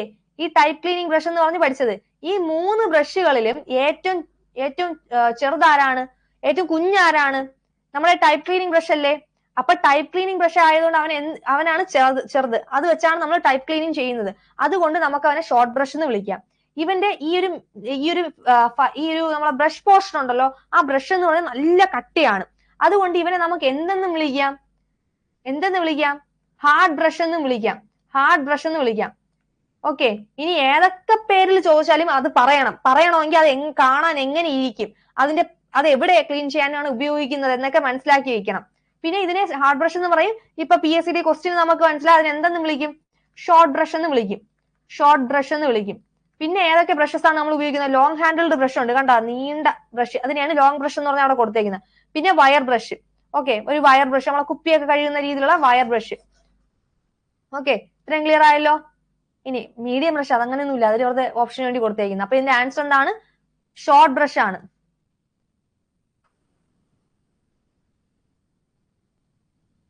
ഓക്കെ, അപ്പൊ ഇതെന്ന് പറഞ്ഞാൽ അത് എവിടെയൊക്കെ ഏതൊക്കെ പാർട്സ് ക്ലീൻ ചെയ്യാനാണ് ഉപയോഗിക്കുന്നതെന്ന് ഒന്ന് വായിച്ചു നോക്കുക. ഇത് നമ്മൾ പഠിപ്പിച്ച സാധനം തന്നെയാണ്. അടുത്തത് ക്യാരേജ് ടെൻഷനെ പറയുന്ന മറ്റു പേരെന്താണ്? ക്യാരേജ് ടെൻഷനെ പറയുന്ന മറ്റൊരു പേരാണ് മെയിൻ സ്പ്രിംഗ് ടെൻഷൻ എന്ന് പറയുന്നത്. ഓക്കെ, ക്യാരേജ് ടെൻഷനെ പറയുന്ന മറ്റു പേരെന്താണ്? Main spring tension. ഇനി the shape of the type segment ഷേപ്പിന് എന്ത് പറയും? ടൈപ്പ് സെഗ്മെന്റ് ഷേപ്പിന് എന്തെന്ന് പറയും? ഷേപ്പിന് എന്തെന്ന് പറയുന്നത്? എന്ത് ഷേപ്പാണ്? Dhanya A35, A73, Neethu Navi A98, പോരട്ടെ ഹരിത A3. അതെ, സെമി സർക്കിൾ ആണ്, സെമി സർക്കിൾ ഷേപ്പ് ആണ്. സുധീഷ്, അതെ, സെമി സർക്കിൾ ഷേപ്പ് ആണ്. ടൈപ്പ് സെഗ്മെന്റ് ഷേപ്പ് എന്ന് പറയുന്നത് സെമി സർക്കിൾ ഷേപ്പ് ആണ്. ഇനി അടുത്ത dash wheel connect escapement wheel and carriage rack. Escapement വീലിനെയും കാരേജ് റാക്കിനെയും കണക്ട് ചെയ്യുന്നത് ഏത് വീലാണ്? Dash wheel connect escapement wheel and carriage rack. ഏതൊക്കെയാണ്? പിനിയോൺ വീലാണോ, തമ്പ് വീലാണോ, റാഷഡ് വീലാണോ, അതായത് ഒന്നും അല്ലേ, നൺ ഓഫ് ദ എബോവ് ആണോ? അതെ, പിനിയോൺ വീലാണ് എസ്കേപ്മെന്റ് വീലിനെയും കാരേജ് റാക്കിനെയും കണക്ട് ചെയ്യുന്നത്. അതെ, ഓക്കെ, അപ്പൊ ആൻസർ പിനിയോൺ വീലാണ്. ഒരു ഡോഗ് ബ്ലോക്ക് ഉണ്ട്. ഈ ഡോഗ് ബ്ലോക്ക് എവിടെ ആക്ട് ചെയ്യും? ഡോഗ് ബ്ലോക്കിന്റെ പ്രവൃത്തി എവിടെയാണ്? ഡോഗ് ബ്ലോക്ക് എവിടെയാണ് പ്രവർത്തിക്കുന്നത്? എസ്കേപ്മെന്റ് വീലിലാണ് പ്രവർത്തിക്കുന്നത് അല്ലെ? ഈ ഡോഗ് ബ്ലോക്കിന്റെ കയ്യിൽ നിന്ന് എസ്കേപ്പായി നിൽക്കുന്നതുകൊണ്ടാണ് എസ്കേപ്മെന്റ് വീല് എന്ന് പേരിട്ടേക്കുന്നത്. എസ്കേപ്മെന്റ് വീലും പിനിയോൺ വീലും ഒരേ ഷാഫ്റ്റിലാണ്. അപ്പൊ എസ്കേപ്മെന്റ് വീല് കറങ്ങുമ്പോൾ ആരും കൂടെ കറങ്ങും? പിനിയോൺ വീലും കൂടെ കറങ്ങും. ഓക്കെ, പിനിയോൺ വീലും കൂടെ കറങ്ങും. ഈ പിനിയോൺ വീല് കറങ്ങുമ്പോ അതിന്റെ റൊട്ടേഷൻ എവിടെ ബാധിക്കും? കാരേജ് റാക്കിനെ ബാധിക്കും. കാരേജ് റാക്കും പിനിയോൺ വീലും തമ്മിൽ ഒരു കണക്ഷൻ ഉണ്ട്. ഓക്കെ, അപ്പൊ കാരേജ് റാക്കിന് മുകളിലാണ് ആരിയ്ക്കുന്നത്? കാരേജ് ഇരിക്കുന്നത്. ഓക്കെ, അപ്പൊ അതിന്റെ കൂടെ കാരേജും ഓരോ ഡിഗ്രി ബൈ ഡിഗ്രി മൂവ് ചെയ്യും. ക്ലിയർ ആണോ? അതിൽ എസ്കേപ്മെന്റ് വീല് വലിയ വീലും നമ്മുടെ പിനിയോൺ വീൽ എന്ന് പറഞ്ഞാൽ കുഞ്ഞു വീലുമാണ്. അടുത്ത question, dash helps the carriage moves instantly to predetermined position. ഞാൻ സ്പീഡ് കൂടുതലായിട്ട് പോകുന്നത് ക്വസ്റ്റ്യൻസ് കുറെ ഉള്ളതുകൊണ്ടാണ് ഞാൻ ഇത്ര സ്പീഡ് കൂട്ടി പോകുന്നത്. ഓക്കെ, ഇതിപ്പോ 2023 ക്വസ്റ്റ്യൻസ് എന്താണ്? 4 സെറ്റ് ഓഫ് ക്വസ്റ്റ്യൻസിലെ മാത്രമാണ് ഇതിൽ ഉൾപ്പെടുത്തിയിരിക്കുന്നത്. ഓക്കെ, ഏതാണ്? ടാബുലേറ്റർ കീ ആണ്. Tabulator key. അപ്പൊ ഈ ക്ലാസ്സിൽ എന്താണ് കവർ ചെയ്യാൻ പറ്റുന്ന എന്തായാലും ഈ സമയം തീർന്നില്ലെങ്കിൽ ഇന്ന് ഇതിൽ ഉൾപ്പെടുത്തിയിട്ടുള്ള, അതായത് ഈ PDF ഉൾപ്പെടുത്തിയിട്ടുള്ള 2023 ആ 4 സെറ്റ് ക്വസ്റ്റ്യൻസും കംപ്ലീറ്റ് ചെയ്തിട്ടേ ക്ലാസ് നിർത്തത്തുള്ളൂ. വേറെ ക്ലാസ് നിങ്ങൾക്ക് ഇനി അടുത്ത ഇല്ലല്ലോ. ഓക്കെ, അപ്പൊ ടാബുലേറ്റർ എന്താണെന്ന്? ടാബുലേറ്ററിന് വേറൊരു പേരുമുണ്ട്, ടാബുലേറ്റർ ബിറ്റ്സ്. ടാബുലേറ്റർ എന്നോ ടാബുലേറ്റർ സ്റ്റോപ്പ് എന്നോ ടാബുലേറ്റർ ബിറ്റ്സ് എന്നൊക്കെ കണ്ട അതാരാണ്? ടാബുലേറ്റർ തന്നെയാണ്. ടാബുലേറ്റർ കീ തന്നെയാണ്. ഒരു പൊസിഷനിൽ നിന്ന് നമ്മൾ സെറ്റ് ചെയ്ത് വെച്ചേക്കുന്ന വേറൊരു പൊസിഷനിലേക്ക് പോകാനാണ് ടാബുലേറ്റർ യൂസ് ചെയ്യുന്നത്. ടാബുലേറ്റർ എന്തിനൊക്കെ യൂസ് ചെയ്യും? ഒരു പാരഗ്രാഫിന് ഇൻഡന്റ് ചെയ്യാനും അതുപോലെ തന്നെ കോളംസിൽ ടൈപ്പ് ചെയ്യാൻ. കോളംസിൽ ടൈപ്പ് ചെയ്യുക മീൻസ് നമ്മൾ സ്റ്റേറ്റ്മെന്റിൽ ടൈപ്പ് ചെയ്യുന്നത്. സ്റ്റേറ്റ്മെന്റ് എന്ന് ഉദ്ദേശിച്ചത് എന്താണെന്ന് അറിയാമോ? നമ്മൾ മറ്റേ ടേബിൾ വരയ്ക്കത്തില്ലേ, അതിനെയാണ് സ്റ്റേറ്റ്മെന്റ് എന്ന് പറയുന്നത്. അപ്പൊ ടാബുലേറ്ററിനെ നമുക്ക് മൂന്നായിട്ട് തിരിക്കാം. Tabulator bar, tabulator set key, tabulator clear key. ഇതെല്ലാം ഇമേജിൽ ഞാൻ പറഞ്ഞു തന്നിട്ടുണ്ടേ. അടുത്ത question, in official letter complimentary close generally used is. Official letter ഉപയോഗിക്കുന്ന കോംപ്ലിമെന്ററി ക്ലോസ് ഏതാണ്? യുവേഴ്സ് സിൻസിയർലി ആണോ, യുവേഴ്സ് ട്രൂലി ആണോ, യുവേഴ്സ് ഫെയ്ത്ത്ഫുള്ളി ആണോ, യുവേഴ്സ് ലവിംഗ്ലി ആണോ? യുവേഴ്സ് ഫെയ്ത്ത്ഫുള്ളി ആണ് നമ്മൾ ഒഫീഷ്യൽ ലെറ്ററിൽ ഉപയോഗിക്കുന്നത്. എന്തായാലും ഒരു ഒഫീഷ്യൽ ലെറ്ററിൽ കയറിയിട്ട് എന്റെ എന്താണ് പ്രിൻസിപ്പലിനെ ആർക്കെങ്കിലും നമ്മൾ മാനേജറിനൊക്കെ എഴുതുമ്പോൾ എന്തായാലും ട്രൂലിയോ ലവിംഗ്ലിയോ കൊടുക്കുവോ? അത് നമ്മൾ ഇൻഫോർമൽ ലെറ്റേഴ്സിന് ഉപയോഗിക്കുന്നതാണ്. ഇൻഫോർമൽ ലെറ്റേഴ്സിന് ഉപയോഗിക്കുന്ന അല്ലെങ്കിൽ പേഴ്സണൽ ലെറ്റേഴ്സിന് ഇൻഫോർമൽ ലെറ്റേഴ്സിനോ അല്ലെങ്കിൽ പേഴ്സണൽ ലെറ്റേഴ്സിനൊക്കെ ഉപയോഗിക്കുമ്പോഴാണ് നമ്മൾ എന്തുപയോഗിക്കുന്നത്? യുവേഴ്സ് ട്രൂലി അല്ലെങ്കിൽ യുവേഴ്സ് ലവിംഗ്ലി ഉപയോഗിക്കുന്നത്. ഇനി ഡെമി ഒഫീഷ്യൽ ലെറ്ററിനാണ് നമ്മൾ യുവേഴ്സ് സിൻസിയർലി ഉപയോഗിക്കുന്നത്. ഡെമി ഒഫീഷ്യൽ ലെറ്ററിനാണ് യുവേഴ്സ് സിൻസിയർലി ഉപയോഗിക്കുന്നത്. നമ്മൾ ഡോസ് എന്ന് പഠിച്ചു വയ്ക്കും കോഡായിട്ട്. അതായത് ഡെമി ഒഫീഷ്യൽ ആണോ സിൻസിയർലി ആണ്. അടുത്ത, ഇനി പിൻകോഡ് സ്റ്റാൻഡ്സ് ഫോർ. പിൻകോഡ് എന്തിനെ സൂചിപ്പിക്കുന്നു? പെർമനന്റ് ഇൻഡെക്സ് നമ്പർ ആണോ, പോസ്റ്റൽ ഇൻഡെക്സ് നമ്പർ ആണോ, പെർമനന്റ് ഐഡന്റിഫിക്കേഷൻ നമ്പർ ആണോ, അതായത് ഇതൊന്നും അല്ലേ, നൺ ഓഫ് ദ എബോവ് ആണോ? പോസ്റ്റൽ ഇൻഡെക്സ് നമ്പർ ആണ്. നോക്ക്, പോസ്റ്റൽ ഇൻഡെക്സ് നമ്പർ ആണ്. ഇവിടെ ശ്രദ്ധിക്കേണ്ട ഒരു കാര്യം എന്ന് വെച്ചാൽ, ഇനി അഥവാ ഓപ്ഷനിൽ പിൻ സ്റ്റാൻഡ്സ് ഫോർ എന്നും പറഞ്ഞ് തന്നിട്ട് പോസ്റ്റൽ ഇൻഡെക്സ് എന്താണ് ഇങ്ങനൊരു നമ്പർ ഇല്ല എന്നുണ്ടെങ്കിൽ അവിടെ കൊടുക്കേണ്ട ആൻസർ എന്താണ്? പെർമനന്റ് ഐഡന്റിഫിക്കേഷൻ നമ്പർ ആണ്. ഓക്കെ, പെർമനന്റ് ഐഡന്റിഫിക്കേഷൻ നമ്പർ ആണ് ഇതിന്റെ ആൻസർ. കാരണം പെർമനന്റ് ഐഡന്റിഫിക്കേഷൻ നമ്പറെ നമ്മൾ എന്തെന്ന് പറയും? പിൻ എന്ന് പറയും. ഓക്കെ, പിൻ എന്ന് പറയും. പക്ഷെ നമ്മുടെ ടൈപ്പ് റൈറ്റിംഗിന്റെ പോർഷൻ എന്നാണ് ഈ പിൻ കോഡ് എന്നോ അത് അങ്ങനെ വരികയാണെങ്കിൽ, അതായത് ഇതിന്റെ കൂടെ ഈ പിൻ ചോദിക്കുമ്പോൾ അതിന്റെ കൂടെ ഈ കോഡ് എന്നുള്ള ടേമും കാണും. ഓക്കെ, അതായത് നമ്മുടെ പോസ്റ്റൽ ഇൻഡെക്സ് നമ്പർ ആണെങ്കിൽ അതിന്റെ കൂടെ കോഡ് എന്നുള്ള ടേമും കാണും. അപ്പൊ നമുക്ക് കണക്ട് ചെയ്യാൻ പറ്റും അത് പോസ്റ്റൽ ഇൻഡെക്സ് നമ്പർ ആണ് എന്ന്. എന്നാൽ പിന്നിന്റെ ഫുൾ ഫോം ചോദിച്ചാൽ അത് പോസ്റ്റൽ ഇൻഡെക്സ് നമ്പർ എന്നുണ്ട്, പെർമനന്റ് ഐഡന്റിഫിക്കേഷൻ നമ്പർ എന്നുണ്ട്. ഈ പെർമനന്റ് ഐഡന്റിഫിക്കേഷൻ നമ്പർ നമ്മളെ എൻവലപ്പോ ആയിട്ട് നമ്മളെ ഈ ടൈപ്പ് റൈറ്റിംഗ് ആയിട്ട് അതൊന്നുമായിട്ട് ബന്ധപ്പെട്ടതല്ല. അത് എനിക്ക് തോന്നുന്നത് കമ്പ്യൂട്ടറുമായിട്ട് അങ്ങനെ എന്തോ ഒരു ടേം ആണ്, അങ്ങനെ എന്തോ ഒരു കണക്റ്റഡ് ടേം ആണ്. അപ്പൊ പെർമനന്റ് ഐഡന്റിഫിക്കേഷൻ നമ്പർ അതും ഓർത്തിരിക്കുക. എന്നാൽ പിൻ കോഡ് എന്നാണ് കാണുന്നെങ്കിൽ അത് പോസ്റ്റൽ ഇൻഡെക്സ് നമ്പർ തന്നെ കൊടുക്കുക. ഇനി കുറച്ച് എന്താണ് നമ്മളെ ഇതുണ്ട്, അബ്രിവേഷൻസ് ഉണ്ട്. ഇതൊന്ന് നിങ്ങൾക്ക് ഈ PDF തന്നപ്പോ ഒന്ന് നിങ്ങൾ വായിച്ചു നോക്കുക. ഇതിൽ വിത്ത് എഫക്ട് ഫ്രമും വിത്ത് റെഫറൻസ് ടു ഒക്കെ പ്രീവിയസ് ആയിട്ട് ചോദിച്ചിട്ടുള്ളതാണ്. നിങ്ങളൊന്ന് ജസ്റ്റ് നോക്കുക. ഓക്കെ, നമുക്ക് അടുത്ത ക്വസ്റ്റ്യനിലേക്ക് പോവാം, സമയമില്ല. ഇനി for what purpose do we use the line space disengaging lever? Line space disengaging lever നമ്മൾ എന്ത് പർപ്പസിന് വേണ്ടിയാണ് ഉപയോഗിക്കുന്നത്? പറഞ്ഞേ, പേപ്പർ റിലീസിനാണോ, മാർജിൻ റിലീസിനാണോ, വേരിയബിൾ ലൈൻ സ്പേസിംഗിനാണോ, അതായത് ഇതിനൊന്നും അല്ലേ? അതെ, ഓപ്ഷൻ സി ആണ്. എന്തിനാണ്? വേരിയബിൾ ലൈൻ സ്പേസിംഗിനാണ് ഉപയോഗിക്കുന്നത്. അപ്പൊ വേരിയബിൾ ലൈൻ സ്പേസിംഗ് ആണ്. അതുകൊണ്ട് നമുക്ക് ആൻസർ ഏത് വരും? വേരിയബിൾ ലൈൻ സ്പേസിംഗ് ആണ്. അപ്പൊ വരുന്ന ഏതാണ്? ഓപ്ഷൻ തേർഡ് ഓപ്ഷൻ ആണ്, 3 only. അടുത്ത question, which among is not involved in rocker mechanism? വേഗം പറഞ്ഞ answer. Which among is not involved in rocker mechanism? Rocker മെക്കാനിസത്തിന്റെ പാർട്ട് അല്ലാത്തത് ഏതാണ്? വേറോഡ് ആണോ, പിന്യൂൺ വീൽ ആണോ, ലൂസ് ഡോഗ് ആണോ, എസ്കേപ്മെന്റ് വീൽ ആണോ? റോസ്ന സൽമാൻ, A35, ധന്യ, ആർദ്ര, രമ്യ. അതെ, കറക്റ്റ് ആൻസർ ആണ്. ഏതാണ്? വേറോഡ് എന്ന് പറയുന്നത് നമ്മൾ ഇതിന്റെ റോക്കർ മെക്കാനിസത്തിന്റെ പാർട്ട് അല്ല. വേറോഡ് റോക്കർ മെക്കാനിസത്തിന്റെ പാർട്ട് അല്ല. അപ്പൊ ആൻസർ ഏതാണ്? ഓപ്ഷൻ എ ആണ്. അപ്പൊ റോക്കർ മെക്കാനിസത്തിന്റെ പാർട്ട് ഏതൊക്കെയാണ്? 2 വീലുകളുണ്ട്, പിനിയോൺ വീലും എസ്കേപ്മെന്റ് വീലും, പിന്നെ ലൂസ് ഡോഗും റിജിഡ് ഡോഗും. അടുത്ത question, ribbon carrier is fixed behind the dash? ഏതിന് പിറകിലാണ്? കാരേജിന് പിറകിലാണോ, ടൈപ്പ് ഗൈഡിന് പിറകിലാണോ, സ്പൂളിന് പിറകിലാണോ, അതായത് നൺ ഓഫ് ദ എബോ ആണോ? ഏതാണ്? ഓപ്ഷൻസ് നോക്കി സ്റ്റേറ്റ്മെന്റ് ഇങ്ങനെ വരുന്ന സമയത്ത് ശ്രദ്ധിച്ച് ആൻസർ ചെയ്യുക. നോക്കി പറഞ്ഞേ, ഏതാണ്? ടൈപ്പ് ഗൈഡിന് പിറകിലായിട്ടാണ് റിബൺ കാരിയർ സ്ഥിതി ചെയ്യുന്നത്. ഓക്കെ, ടൈപ്പ് ഗൈഡിന് പിറകിലായിട്ടാണ് റിബൺ കാരിയർ സ്ഥിതി ചെയ്യുന്നത്. ഈ ഒരു ഫിഗർ കണ്ടോ? ഈ ഒരു ഫിഗറിൽ റിബൺ കാരിയറിനെ നമുക്ക് എന്ത് പേരിൽ പറയപ്പെടാം? റിബൺ വൈബ്രേറ്ററും റിബൺ കാരിയറും ഒന്ന് തന്നെയാണ്. ഓക്കെ, ഇത് എവിടെയാണ് സ്ഥിതി ചെയ്യുന്നത്? നമ്മുടെ ഈ റിബൺ കാരിയറുടെ ഇവിടെയാണ്. കണ്ടോ? നമ്മുടെ നമ്മുടെ ടൈപ്പ് ഗൈഡിന് പിറകിലായിട്ടാണ് സ്ഥിതി ചെയ്യുന്നത്. അപ്പ് ആൻഡ് ഡൗൺ മൂവ്മെന്റ് നമുക്ക് നല്ല രീതിയിൽ എവിടെ കാണാൻ പറ്റും? ഈ റിബൺ കാരിയറിൽ കാണാൻ പറ്റും. അതായത് നമ്മൾ ഓരോ ഇതും ടൈപ്പ് ചെയ്യുമ്പോൾ ഈ റിബൺ കാരിയർ ഇങ്ങനെ മുകളിലേക്കും താഴേക്കും മൂവ് ചെയ്യും. നമുക്ക് ബാക്കി എല്ലാ പോർഷനേക്കാളും നന്നായിട്ട് അറിയാൻ പറ്റുന്നത് അപ്പ് ആൻഡ് ഡൗൺ മൂവ്മെന്റ്, അല്ലെങ്കിൽ അപ്പ് ആൻഡ് ഡൗൺ മൂവ്മെന്റിന്റെ മറ്റൊരു പേരാണ് ribbon throw movement. Ribbon throw movement എന്ന് പറയും. റിബൺ ഇങ്ങനെ എടുത്തെറിയുന്ന പോലെയുള്ള ഈ മൂവ്മെന്റ് നമുക്ക് എവിടെ കാണാൻ പറ്റും? റിബൺ കാരിയറിൽ കാണാൻ പറ്റും, അല്ലെങ്കിൽ റിബൺ വൈബ്രേറ്ററിൽ കാണാൻ പറ്റും. ടൈപ്പ്റൈറ്ററിൽ 2 സ്പൂൾ ഷാഫ്റ്റുകളാണ് ഉള്ളത് അല്ലേ? സ്പൂൾ ഷാഫ്റ്റ് 2 എണ്ണം ഉണ്ട്. സ്പൂൾ ഷാഫ്റ്റ് എത്ര എണ്ണം ഉണ്ടെന്ന് ചോദിച്ചാൽ 2 എന്ന് പറയണം.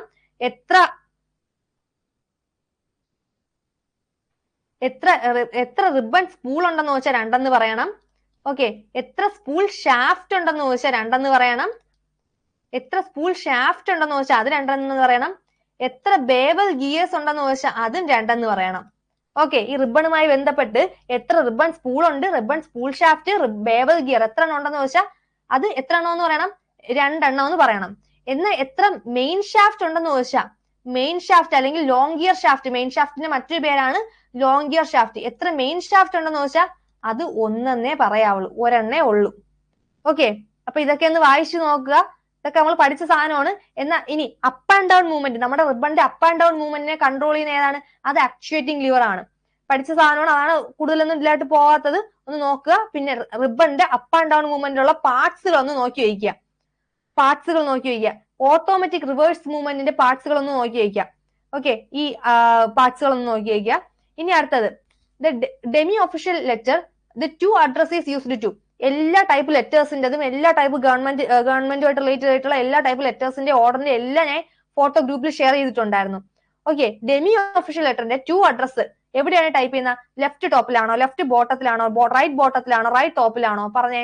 ഓക്കെ, അത് സ്ഥിതി ചെയ്യുന്നത് എവിടെയാന്ന് വെച്ചാൽ അത് എവിടെയാണ്? ലെഫ്റ്റ് ബോട്ടം പാർട്ടിലാണ്. ഇവിടെ ഒരു നിങ്ങൾക്ക് കാണാൻ പറ്റുന്നുണ്ടല്ലോ. ഇതൊരു ഡെമി ഒഫീഷ്യൽ ലെറ്റർ ആണ്. ഡെമി ഒഫീഷ്യൽ ലെറ്ററിന്റെ ലെഫ്റ്റ് ബോട്ടത്തിലായിട്ടാണ് കണ്ടോ ടു അഡ്രസ് കൊടുത്തേക്കുന്നുണ്ടോ? ടു അഡ്രസ് കണ്ടോ? ലെഫ്റ്റ് ബോട്ടത്തിലായിട്ടാണ് നമ്മുടെ ടു അഡ്രസ് കൊടുത്തിരിക്കുന്നത്. ഇനി ഈ ഒഫീഷ്യൽ ലെറ്റർ, നമ്മൾ ഈ ഒഫീഷ്യൽ ലെറ്റർ, ഗവൺമെന്റ് ഓർഡേഴ്സ് ഇതൊക്കെ പറഞ്ഞ് ഇതിന് അണ്ടറിൽ ഒരുപാട് ഡിവിഷൻ ഉണ്ട്. അതായത് ഡെമി ഒഫീഷ്യൽ ലെറ്റർ എന്ന് പറഞ്ഞാൽ എന്താണ്? അതൊരു ഒഫീഷ്യൽ ലെറ്റർ ആണ്. ഒഫീഷ്യൽ നോട്ടിഫിക്കേഷനും ഏതിന്റെ അണ്ടറിൽ വരുന്നതാണ്? നമ്മുടെ ഒഫീഷ്യൽ ലെറ്ററിന്റെ അണ്ടറിൽ വരുന്നതാണ്. ഈ ഒഫീഷ്യൽ പ്രൊസീഡിങ്സ്, ഇടയ്ക്ക് ഒഫീഷ്യൽ പ്രൊസീഡിങ്സ് എന്ന് പറഞ്ഞ് കുറച്ചൊരു ഡൗട്ട് ചോദിച്ചിട്ടുണ്ടായിരുന്നു. അതെന്ന് വെച്ചാല് നമ്മുടെ ഒരു ഓഫീസിൽ നമ്മളിപ്പോ ഒരു ഗവൺമെന്റ് സ്ഥാപനത്തിൽ നമുക്ക് ജോലിക്ക് കിട്ടി നമ്മൾ കയറുകയാണെന്ന് വെച്ചോ, അവിടെ അവിടെയുള്ള എംപ്ലോയീസുമായിട്ട് ബന്ധപ്പെട്ട് പല കാര്യങ്ങൾ, പല പേപ്പറുകൾ, പല ഓർഡറുകൾ വരും, ഓഫീസ് ഓർഡറുകൾ വരും. ഇതെല്ലാം ഏതിനുള്ളിൽ വരുന്നതാണ്? ഒഫീഷ്യൽ പ്രൊസീഡിങ്സിന്റെ അണ്ടറിൽ വരുന്നതാണ് കേട്ടോ. അതായത് ഒഫീഷ്യലായിട്ട് ആ ഒരു ഡിപ്പാർട്ട്മെന്റിൽ എന്തൊക്കെ നടക്കുന്നു, എന്തെങ്കിലും പ്രൊസീഡിങ്സ് നടക്കുന്നു, അതെല്ലാം അതിൽ വരും. അതായത് അതായത് നമ്മൾ ഈ സാധനം പഠിച്ചിട്ടുണ്ട്. നമ്മൾ എന്തെന്ന് പറഞ്ഞാണ് പഠിച്ചത്? ഓഫീസ് ഓർഡർ എന്ന് പറഞ്ഞ് നമ്മൾ പഠിച്ചിട്ടുണ്ടല്ലേ? ഓഫീസ് ഓർഡർ എന്ന് പറഞ്ഞ് പഠിച്ചത്. അതായത് ഇത് ഇഷ്യൂ ചെയ്യുന്ന ആരാണ്? ഗവൺമെന്റ് അതോറിറ്റിയാണ് ഇഷ്യൂ ചെയ്യുന്നത് ഓഫീസ് ഓർഡർ. അല്ലെങ്കിൽ ഈ ഓഫീസ് ഓർഡർ വരുന്ന ഏത് കാറ്റഗറിയിൽ എന്ന് വെച്ചാൽ ഒഫീഷ്യൽ പ്രൊസീഡിങ്സിലാണ്. ഇതൊക്കെ ഏതിന്റെ അണ്ടറിൽ വരുന്നതെന്ന് വെച്ചാൽ ഒഫീഷ്യൽ ലെറ്ററിന്റെ അണ്ടറിൽ വരുന്നതാണ്. ഇത് ഗവൺമെന്റ് അതോറിറ്റിയാണ് പുറത്തിറക്കുന്നത്. എന്താണ് ഇതിന്റെ സബ്ജക്ട് എന്ന് പറയുന്നത് എന്ന് വെച്ചാൽ അത് എന്തെങ്കിലും ട്രാൻസ്ഫറോ അപ്പോയിന്റ്മെന്റോ ആയിരിക്കാം, അല്ലെങ്കിൽ ലീവ് കൊടുക്കുന്നതുമായി ബന്ധപ്പെട്ടായിരിക്കാം, അല്ലെങ്കിൽ ഇൻക്രിമെന്റ്സുമായിട്ട് ബന്ധപ്പെട്ടായിരിക്കാം. അങ്ങനെ ഇങ്ങനെയുള്ള കുറെ കാര്യങ്ങളുമായിട്ട് ബന്ധപ്പെട്ട, അതായത് ഒരു ഓഫീസിലുള്ള അങ്ങനെ എന്താണ് അവിടെയുള്ള കാര്യങ്ങളുമായി ബന്ധപ്പെട്ട ഒരു ലെറ്റർ പുറപ്പെടുവിക്കുന്നതിനാണ് എന്തെന്ന് പറയുന്നത്? ഒഫീഷ്യൽ പ്രൊസീഡിങ്സ് എന്ന് പറയുന്നത്. ഇനി ഡെമി ഒഫീഷ്യൽ ലെറ്റർ എന്താണെന്ന് അറിയാലോ? ഒരു ഗവൺമെന്റ് ഓഫീസർ വേറൊരു ഗവൺമെന്റ് ഓഫീസറിന്, അത് ഒരു ഗവൺമെന്റ് തന്നെ ആകണമെന്നില്ല, ഗവൺമെന്റ് അല്ലെങ്കിൽ കോസി ഗവൺമെന്റ്, ഒരു ഗവൺമെന്റ് അല്ലെങ്കിൽ ഒരു കോസി ഗവൺമെന്റ് ഓഫീസർ വേറൊരു ഓഫീസറിന് കൈമാറ്റം ചെയ്യുന്നത്, ഒരു ലെറ്റർ കൈമാറ്റം ചെയ്യുന്നെങ്കിൽ അതിനെയാണ് ഡെമി ഒഫീഷ്യൽ എന്ന് പറയുന്നത്. ഇത് എന്തിനു വേണ്ടിയാണ്? എന്തെങ്കിലും ഒരു അർജന്റ് കാര്യത്തിനായിരിക്കും. ഓക്കെ, വെറുതെ ഒന്ന് ലെറ്റർ കൊടുക്കുകയല്ല, എന്തെങ്കിലും അർജന്റ് കാര്യത്തിനായിരിക്കും. എന്തെങ്കിലും ഒരു കാര്യത്തിലേക്ക് അദ്ദേഹത്തിന്റെ ആ ഒരു പൊതു താല്പര്യം എന്താണ്, അദ്ദേഹത്തിന്റെ ഒരു താല്പര്യം കൊണ്ടുവരണം, അദ്ദേഹം അതിലൊന്ന് ശ്രദ്ധിക്കണം എന്ന് പറയാൻ വേണ്ടി, അദ്ദേഹത്തിന്റെ ഇമ്മീഡിയറ്റ് ആക്ഷൻ അതിൽ എടുക്കണം എന്നൊരു റിക്വസ്റ്റ് കൊടുക്കാൻ വേണ്ടിയാണ് ഡെമി ഒഫീഷ്യൽ. എടാ ചെയ്യടാ എന്ന് പറഞ്ഞല്ല, എടാ ഒന്ന് നോക്കുക, ഇതിങ്ങനെ ഒരു കാര്യമുണ്ട്, ഒന്ന് ശ്രദ്ധിക്കണം എന്ന് പറഞ്ഞ് ഉള്ളതാണ് ഡെമി ഒഫീഷ്യൽ എന്ന് പറയുന്നത്. ഇനി ഗവൺമെന്റ് ഓർഡർ ആണെങ്കിൽ അത് ഗവർണറിന്റെ പേരിൽ ഇഷ്യൂ ചെയ്യുന്നതാണ്. ഓക്കെ, ഗവൺമെന്റ് ഓർഡർ ഗവർണറിന്റെ പേരിൽ ഇഷ്യൂ ചെയ്യുന്നതാണ്. ഗവർണറിന്റെ പേരിൽ ഗവൺമെന്റ് ഇഷ്യൂ ചെയ്യുന്നതാണ് ഗവൺമെന്റ് ഓർഡർ എന്ന് പറയുന്നത്. ഇനി ഒഫീഷ്യൽ നോട്ടിഫിക്കേഷൻ എന്ന് പറഞ്ഞാൽ നമ്മൾ ഒഫീഷ്യൽ നോട്ടിഫിക്കേഷൻ എന്ന് പറഞ്ഞ് പഠിച്ചത് എന്താണ്? നമ്മൾ PSC വിജ്ഞാപനം എന്നുള്ള രീതിയിലാണ് പഠിച്ചത്. ഇതെന്ന് പറഞ്ഞാൽ അത് പബ്ലിക്കിന് പുറത്ത് എന്താണ്, അത് ഒരു നോട്ടിഫിക്കേഷൻ എന്ന് വെച്ചാൽ വിജ്ഞാപനമാണ്. അതെന്താണ്? അത് പബ്ലിക്കിലേക്ക്, എല്ലാം പബ്ലിക്കിലേക്ക് എന്നല്ല, പബ്ലിക്കിലേക്ക് ഡയറക്റ്റ് പോകും. നമ്മളിപ്പോ PSC ഒക്കെ നമ്മൾ പറഞ്ഞാൽ അത് പബ്ലിക്കിലേക്ക് ഡയറക്റ്റ് പോകുന്ന നമ്മൾ വിചാരിക്കും. പക്ഷെ അങ്ങനെ ഡയറക്റ്റ് പോവുകയാണോ? ആദ്യം അതിന്റെ ഡിപ്പാർട്ട്മെന്റ്സിൽ പോകും, അതിന്റെ അണ്ടറിലുള്ള അണ്ടർ സെക്ഷൻസിൽ പോകും, എന്നിട്ട് അവിടെ നിന്നാണ് ഇത് പോകുന്നത്. അപ്പൊ അതാണ് ഇവിടെ പറയുന്നത്, ഒഫീഷ്യൽ നോട്ടിഫിക്കേഷൻസ് ഗവൺമെന്റ് ഇഷ്യൂ ചെയ്യുന്നതാണ്. എങ്ങനെ? അത് അതിന്റെ കൺസേൺഡ് ആയിട്ടുള്ള ഡിപ്പാർട്ട്മെന്റിലൂടെ അതിന്റെ അണ്ടർ സെക്ഷൻസിലൂടെയാണ് അത് പുറത്തു വരുന്നത്. ഓക്കെ, അത് എന്നിട്ട് അത് പബ്ലിക്കിലേക്ക് എത്തും. ഓക്കെ, അത് പബ്ലിക്കുമായിട്ട് ബന്ധമുള്ളതാണ്. ഇത്രയും ക്ലിയർ ആയോ?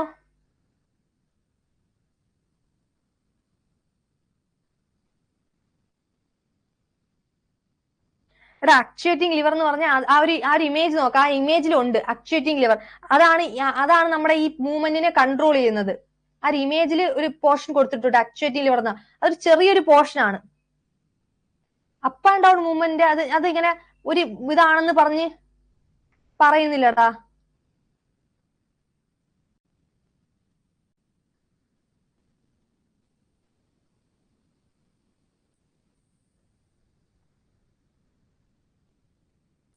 അതെ, ഈ അപ്പ് ആൻഡ് ഡൗൺ മൂവ്മെന്റിനെ നമുക്ക് ഒരു ലിവർ ആയിട്ട് പറയാം. അത് actuating liver, ribbon actuating liver. ഈ ലിവറുമായിട്ട് കണക്ട് ചെയ്ത ഓരോ പിന്നും പാർട്ടൊക്കെ ഉണ്ട്. ഈ ഒരു ഇമേജ് നിങ്ങൾക്ക് ഞാൻ ഇമേജ് ഇട്ടേക്കാം, അതൊന്ന് നോക്ക്. Ribbon actuating liver. നമുക്ക് മറ്റേതുമായിട്ട് ബന്ധപ്പെട്ട ലിവർ അങ്ങനത്തെ കാര്യങ്ങളൊന്നും പഠിക്കാനില്ല. വേറെ ഈ മൂവ്മെന്റുമായിട്ട് ബന്ധപ്പെട്ട് നമ്മുടെ ലെങ്ത് വൈസ് മൂവ്മെന്റ് ഒക്കെ ബന്ധപ്പെട്ട് അതെങ്ങനെയാണ് പ്രവർത്തിക്കുന്നത് എന്നൊക്കെ നമ്മൾ ആ മൂവ്മെന്റ്സ് ഓഫ് ടൈപ്പ് റൈറ്ററിൽ ആ റിബണിന്റെ പോർഷൻ പഠിപ്പിച്ചപ്പോൾ അത് കുറച്ച് കാര്യങ്ങൾ പറയാനുണ്ട്. അത് ഡീറ്റെയിൽഡ് ആയിട്ട് പറഞ്ഞിട്ടുണ്ട്. അത് നോക്കുക. ഇതിലിപ്പോ നമുക്ക് അത് ഏത് പിന്നാണെന്ന് അറിയാനാണ്. അതുകൊണ്ടാണ് ഞാൻ പറഞ്ഞത് അതൊന്ന് നോക്കി വെച്ചിട്ട് പോകുന്ന. റിബൺ ആക്ച്വേറ്റിംഗ് ലിവർ എന്ന് പറയും. 3 കണ്ടോ? ഈ പോർഷനിൽ കിടക്കുന്നുണ്ടോ? ഈ ഒരു പാർട്ടാണ് റിബൺ ആക്ച്വേറ്റിംഗ് ലിവറും റിബൺ ആക്ച്വേറ്റിംഗ് ലിവർ പിന്നും രണ്ടും കൂടെ ചേർന്നതാണ് ഈ ഒരു പോർഷൻ എന്ന് പറയുന്നത്. ഇത് കാണാനൊന്നും പറ്റത്തില്ല. കാണാൻ പറ്റത്തില്ല ഇതിന്റെ ഉള്ളിലുള്ള പാർട്ടാണ്. ഇനി അടുത്ത question. Loose dog helps in option A എന്താണ്? റിബൺ റിവേഴ്സ് മൂവ്മെന്റ് ആണോ, അപ്പ് ആൻഡ് ഡൗൺ മൂവ്മെന്റ് ആണോ, സ്റ്റെപ്പ് ബൈ സ്റ്റെപ്പ് മൂവ്മെന്റ് ആണോ, അതോ നൺ ഓഫ് ദീസ് ആണോ? ഏതാണ് ആൻസർ പറഞ്ഞേ? അതെ, ലൂസ് ഡോഗ് എന്തിനാണ് സഹായിക്കുന്നത്? സ്റ്റെപ്പ് ബൈ സ്റ്റെപ്പ് മൂവ്മെന്റ് ആണ് അല്ലെ? സ്റ്റെപ്പ് ബൈ സ്റ്റെപ്പ് മൂവ്മെന്റ് എന്ന് വെച്ചാൽ ലൂസ് ഡോഗ് എന്ന് കേൾക്കുമ്പോഴേ നമുക്കറിയാം അത് റോക്കർ മെക്കാനിക്സിലുള്ളതാണ്. റോക്കർ മെക്കാനിക്സ് എന്തിനുള്ളതാണ്? സ്റ്റെപ്പ് ബൈ സ്റ്റെപ്പ് മൂവ്മെന്റിനുള്ളതാണ്. അപ്പൊ അതിൽ തന്നെ നമുക്ക് ആ ഓപ്ഷനിൽ നമുക്ക് കിട്ടും സ്റ്റെപ്പ് ബൈ സ്റ്റെപ്പ് മൂവ്മെന്റ് എന്നാണ്. അപ്പൊ സ്റ്റെപ്പ് ബൈ സ്റ്റെപ്പ് മൂവ്മെന്റ് വരുന്ന ഏതാണ്? ഓപ്ഷൻ ബി ആണ്. ഓക്കെ,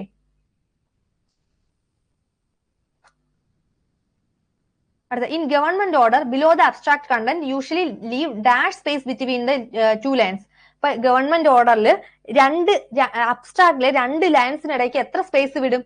ഡബിൾ ലൈൻ ആണോ, 3 ലൈൻ ആണോ, 1.5 ലൈൻ ആണോ, അതോ സിംഗിൾ ലൈൻ ആണോ? അതെ, സിംഗിൾ ലൈൻ ആണ്. അതായത് option D.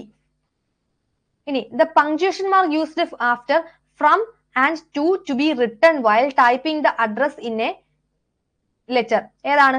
No മാർക്കാണോ, കോമയാണോ, full stop ആണോ, കൊട്ടേഷൻ ആണോ? നമ്മൾ ഒരു ലെറ്റർ ടൈപ്പ് ചെയ്യുമ്പം ഫ്രമും ടൂവും കൊടുക്കുമല്ലേ? ഈ ഫ്രമും ടൂവും കൊടുത്തിട്ട് നമ്മൾ എന്ത് പഞ്ച്വേഷൻ മാർക്കാണ് കൊടുക്കുന്നത്? മാർക്കൊന്നും കൊടുക്കില്ലേ? അതോ കോമ കൊടുക്കുവോ, അതോ ഫുൾ സ്റ്റോപ്പ് കൊടുക്കുവോ, അതോ കൊട്ടേഷൻ കൊടുക്കുവോ? ഏതാണ്? അതെ, ഓപ്ഷൻ സി ആണ്. നമ്മൾ ഒരു മാർക്കും കൊടുക്കത്തില്ല. അവിടെ ഒരു മാർക്കും നമ്മൾ കൊടുക്കത്തില്ല. അതാണ് ഓപ്ഷൻ സി. നമ്മൾ ഫ്രം കഴിഞ്ഞ അടുത്ത നമ്മൾ എന്ത് ചെയ്യണം? അടുത്ത ലൈനിൽ എന്താണെന്ന് വെച്ചാൽ കാര്യം കൊടുക്കണം. കോമയൊന്നും കൊടുക്കരുത്. 2 കഴിഞ്ഞ അടുത്തതിൽ കൊടുക്കണം. നമ്മൾ സ്കൂളിൽ പഠിക്കുന്ന നേരത്തൊക്കെ നമുക്ക് ലെറ്റർ എഴുതാനുണ്ടായിരുന്നു. അന്നൊന്നും എനിക്ക് അറിഞ്ഞൂടാ. ഞാൻ 2 ഒക്കെ ഇട്ടിട്ട് കോമയൊക്കെ ഇട്ട് അങ്ങ് കൊടുത്തു അങ്ങ് സുഖമായിട്ട് അങ്ങ് എഴുതി പോകും. പിന്നെയാണ് മനസ്സിലായ കോമയും കുത്തൊന്നും കൊടുത്തു തുടങ്ങും. അടുത്തത്. Jerky movement of the carriage is due to. ഏതാണ് jerky movement of the carriage? എന്തുകൊണ്ടാണ് ജെർക്കി മൂവ്മെന്റ് ഉണ്ടാവുന്നത്? Excess tension of main spring ആണോ കാരണമാണോ, അതോ damage of dogs in dog block ആണോ, അതോ damage of tooth of escapement അല്ലെങ്കിൽ pinion wheel ആണോ, അതോ accumulation of dirt on the carriage track ആണോ? പറഞ്ഞേ. ഇവിടെ ആൻസർ ഓപ്ഷൻ എ ആണ്. ജെർക്കി മൂവ്മെന്റ് വരാൻ കാരണം മെയിൻ സ്പ്രിംഗ് ടെൻഷൻ കൂടിയാ വരും. അതുപോലെ തന്നെ ഡോഗ് ബ്ലോക്ക് ഡാമേജ് ആയാലോ, ഡോഗ് ബ്ലോക്ക് എന്നല്ല നമ്മുടെ റോക്കർ മെക്കാനിക്സിൽ എന്തെങ്കിലും പാർട്ടിന് എന്തെങ്കിലും ഡാമേജ് വന്നാൽ അവിടെ എന്താണ് ജെർക്കി മൂവ്മെന്റ് വരുമെന്ന് പഠിച്ചു വെച്ചേക്കുക. ഓക്കെ, അതായത് ഡോഗ് ബ്ലോക്കിൽ എന്തെങ്കിലും ഡാമേജ് വന്നാലോ, അതുപോലെ തന്നെ എസ്കേപ്മെന്റ് വീലോ പിനിയോൺ വീലിനോ അതിന്റെ പല്ല് കേടായി പോയാലോ, പല്ല് ഒഴിഞ്ഞു പോയാലോ എന്ത് പറ്റും? ജെർക്കി മൂവ്മെന്റ് വരും. ഓക്കെ, അപ്പൊ ഓപ്ഷൻ എന്താണ്? ഓപ്ഷൻ എ ആണ്. 1, 2 and 3. അതായത് ജെർക്കി മൂവ്മെന്റ് ഇത് എന്താണ്? 1, 2, 3 ശരിയാണ്, 4 തെറ്റാണ്.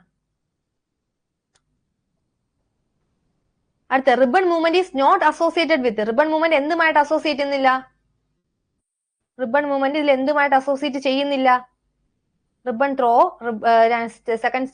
Second option step by step movement, third ribbon reverse movement, fourth length wise movement ഏതാണ്? സ്റ്റെപ്പ് ബൈ സ്റ്റെപ്പ് മൂവ്മെന്റ് ഇതുമായിട്ട് ബന്ധപ്പെട്ടതാണോ? ക്വസ്റ്റ്യൻ കിട്ടുമ്പോൾ നോക്കണം. നോട്ട് അസോസിയേറ്റഡ് വിത്ത് എന്നാണ്. നോട്ട് അസോസിയേറ്റഡ് വിത്ത്, അതൊരു ബന്ധവുമില്ല. അപ്പൊ എന്താണ്? സ്റ്റെപ്പ് ബൈ സ്റ്റെപ്പ് മൂവ്മെന്റ് ആണ്, അതുമായിട്ട് ബന്ധമില്ല. അപ്പൊ വരുന്ന ഏതാണ്? സ്റ്റെപ്പ് ബൈ സ്റ്റെപ്പ് മൂവ്മെന്റ് അല്ല ആ ഓപ്ഷൻ വരുന്നത് ഡി ഓപ്ഷൻ ആണ്. അതായത് റിബൺ മൂവ്മെന്റുമായി ബന്ധമുള്ളത് ribbon throw movement. Ribbon throw movement എന്ന് വെച്ചാൽ ഏതാണ്? അപ്പ് ആൻഡ് ഡൗൺ മൂവ്മെന്റിനെയാണ് നമ്മൾ റിബൺ ത്രോ മൂവ്മെന്റ് എന്ന് പറയുന്നത്. ഓക്കെ, അപ്പ് ആൻഡ് ഡൗൺ മൂവ്മെന്റിനെയാണ് നമ്മൾ റിബൺ ത്രോ മൂവ്മെന്റ് എന്ന് പറയുന്നത്. പിന്നെ റിബൺ റിവേഴ്സ് മൂവ്മെന്റ് റിബൺ മൂവ്മെന്റുമായിട്ട് ബന്ധപ്പെട്ടതാണ്. എന്താണ്? Ribbon automatic reverse movement. Okay, ഇനി അടുത്ത ലെങ്ത് വൈസ് മൂവ്മെന്റ്. ഇത് മൂന്നുമാണ് റിബൺ മൂവ്മെന്റുമായിട്ട് ബന്ധപ്പെട്ടത്. ഇനി അടുത്ത question, which among the part should not be oiled? ഇതിൽ ഏത് പാർട്ടാണ് ഓയിൽ ചെയ്യാൻ പാടില്ലാത്തത്? ഏത് പാർട്ടാണ് ഓയിൽ ചെയ്യാൻ പാടില്ലാത്തത്? എസ്കേപ്മെന്റ് വീലാണോ, പിനിയോൺ വീലാണോ, അതോ ടൈപ്പ് സെഗ്മെന്റ് ആണോ, അതോ റിബൺ ഗിയർ ആണോ? അതെ, സി ആണ്. ടൈപ്പ് സെഗ്മെന്റ് നമ്മൾ എന്താണ് ഓയിൽ ചെയ്യാൻ പാടില്ല. എവിടെയൊക്കെ ഓയിൽ ചെയ്യാൻ പാടില്ലെന്ന് വെച്ചാൽ റബ്ബർ പാർട്സ് നമ്മൾ ഓയിൽ ചെയ്യാൻ പാടില്ല. റബ്ബർ പാർട്സ് ഓയിൽ ചെയ്യാൻ പാടില്ല. അതുപോലെ തന്നെ ടൈപ്പ് ബാസ്കറ്റിൽ വരുന്ന ഒന്നും നമുക്ക് ടൈപ്പ് ബാസ്കറ്റിൽ 4 സാധനങ്ങൾ പഠിക്കാനുണ്ട്. ഏതൊക്കെയാണ്? ടൈപ്പ് ബാർ, ടൈപ്പ് ഗൈഡ്, അതുപോലെ തന്നെ ടൈപ്പ് സെഗ്മെന്റ്, പിന്നെ ഏതാണ്? Type bar cushion. ഈ പാർട്ടുകളൊന്നും നമ്മൾ ഓയിൽ ചെയ്യാൻ പാടില്ല. അതുപോലെ തന്നെ റബ്ബർ പാർട്സുകൾ നമ്മൾ ഓയിൽ ചെയ്യാൻ പാടില്ല. ഓക്കെ, ഇനി അടുത്ത question, the man who was responsible for the invention of first practical type writer ആരാണ്? ക്രിസ്റ്റഫർ ലതാം ഷോൾസ് ആണോ, ഫ്രാൻസിസ്കോ റാംബസെറ്റോ ആണോ, അതോ തോമസ് എ ആണോ, അതോ എഡിസൺ ആണോ? അതെ, സിലിണ്ടർ റബ്ബർ പാർട്ട് ആണല്ലോ. അപ്പൊ നമുക്ക് റബ്ബർ ആർട്ടായ സിലിണ്ടറിനെ നമുക്ക് ഓയിൽ ചെയ്യാൻ പാടുണ്ടോ? ഇല്ല, പാടില്ല. സിലിണ്ടർ മാത്രമല്ല, ഫീഡ് റോൾസ്, ഇവിടെ ഒന്നും നമുക്ക് ഓയിൽ ചെയ്യാൻ പാടില്ല. ഫീഡ് റോൾസ്, പിന്നെ നമ്മളെ പേപ്പർ ബെയിൽ റോൾസ്, ഇതൊക്കെ റബ്ബർ ആണ്. ഇതൊന്നും നമുക്ക് ഓയിൽ ചെയ്യാൻ പാടില്ല. നമ്മൾ ഓപ്ഷനില് പലരും തപ്പുന്നത് നമ്മളെ വില്യം ഹെൻറി എവിടെ പോയി എന്നായിരിക്കും. വില്യം ഹെൻറി മിൽ എവിടെ പോയി എന്നായിരിക്കും. നോക്ക്, ഈ വില്യം ഹെൻറി മിൽ എന്ന കണ്ടുപിടിച്ച ടൈപ്പ് റൈറ്റർ എന്ന് പറഞ്ഞാൽ പുള്ളിക്കാരൻ ആദ്യം ടൈപ്പ് റൈറ്റർ ഇത് എന്താണ് ഫസ്റ്റ് കൊണ്ട് പേറ്റന്റ് എടുത്തോണ്ട് പുള്ളിക്കാരന്റെ ആയി, പുള്ളിക്കാരൻ എന്റെ ഫാദർ ആയി. പക്ഷെ ഈ ഒരു ടൈപ്പ് റൈറ്ററിന്റെ മോഡൽ, അതായത് സക്സസ്ഫുൾ ആയിട്ടുള്ള ടൈപ്പ് റൈറ്ററിന്റെ മോഡൽ എന്ന് പറയുന്നത് ക്രിസ്റ്റഫർ ലതാം ഷോൾസ് കണ്ടുപിടിച്ച ആ ഒരു ഷോൾസ് ആൻഡ് ഗ്ലൈഡൻ ടൈപ്പ് റൈറ്റർ ആണ്. ബാക്കിയുള്ളത് ഇതിന് മുൻപ് ഇറക്കിയിട്ടുള്ളതൊക്കെ എന്തായിരുന്നു? നമ്മളെ ഹാൻസൺ റൈറ്റിംഗ് ബോൾ, പുള്ളിക്കാരൻ കൊമേഴ്ഷ്യൽ ആയിട്ട് ടൈപ്പ് റൈറ്ററിംഗ് പുറത്തിറക്കി. എന്ത് ചെയ്ത്? 8 നിലയെ പൊട്ടി, ആരും വാങ്ങിച്ചില്ല. പ്രാക്ടിക്കൽ ടൈപ്പ് റൈറ്റർ അല്ലായിരുന്നു. എന്ത് പറ്റി? നമ്മൾ ടൈപ്പ് ചെയ്യുമ്പോൾ ആ കീസ് തമ്മിൽ ജാം ആവും, ടൈപ്പ് ബാർ തമ്മിൽ ജാം ആവും, ഇങ്ങനെയുള്ള പ്രശ്നങ്ങളൊക്കെ ഉണ്ടായിരുന്നു. ഈ ടൈപ്പ് ബാർ തമ്മിൽ ജാം ആവാതിരിക്കാനുള്ള ടൈപ്പിലാണ് നമ്മൾ ക്യോർട്ടി ഡിസൈൻ ചെയ്തിരിക്കുന്നത്. ക്യോർട്ടി കീബോർഡ് ഡിസൈൻ ചെയ്തിരിക്കുന്നത് അതിന്റെ ടൈപ്പ് ബാർ ജാം ആവാതിരിക്കാനും കീസ് തമ്മിൽ ജാം ആവാതിരിക്കാനുമുള്ള രീതിയിലാണ് ക്യോർട്ടി കീബോർഡ് ഡിസൈൻ ചെയ്തത്. അതാണ് ഫസ്റ്റ് പ്രാക്ടിക്കൽ ടൈപ്പ് റൈറ്റർ എന്ന് പറയുന്നത്. അത് കണ്ടുപിടിച്ചത് ആരാണ്? ക്രിസ്റ്റഫർ ലതാം ഷോൾസും പിന്നെ കാർലോസ് ഗ്ലൈഡനും ചേർന്നാണ് കണ്ടുപിടിച്ചത്. ഇനി അടുത്തത്, official abbreviations used for AR and AUTHY.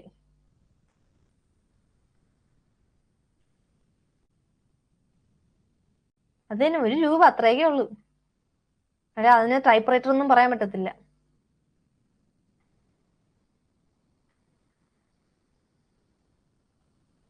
അതെ, auditors report and authority. Auditors report and authority എന്നതാണ്. ഓഡിറ്റേഴ്സ് റിപ്പോർട്ട് ആൻഡ് അതോറിറ്റി എന്നതാണ് ഇതിന്റെ ഫുൾ ഫോം എന്ന് പറയുന്നത്. Auditors report and authority. ഇനി അടുത്ത, name the symbol used in typewriter keyboard. Typewriter കീബോർഡിൽ ഇതിന്റെ സിമ്പിൾസ് എന്തൊക്കെയാണ്? ഓപ്ഷൻ ബി ആണ്, ഹാഷ് ആൻഡ് ആസ്ട്രിക് എന്നാണ്. അതിനെ സ്റ്റാർ സിമ്പിൾ എന്നൊന്നും വിളിക്കരുത്, അതിനൊരു പേരുണ്ട്. അതിന്റെ അച്ഛനും അമ്മയും ഇട്ടൊരു നല്ലൊരു പേരുണ്ട്. നിങ്ങൾ കയറി സ്റ്റാർ എന്നൊന്നും വിളിക്കരുത്.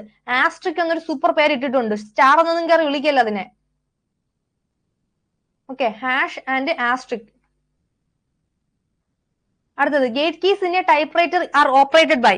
ഗേറ്റ് കീസ് ഏത് കീ ഉപയോഗിച്ചാണ്, ഏത് വിരൽ ഉപയോഗിച്ചാണ് ഗേറ്റ് കീസ് ഉപയോഗിക്കുന്നത്?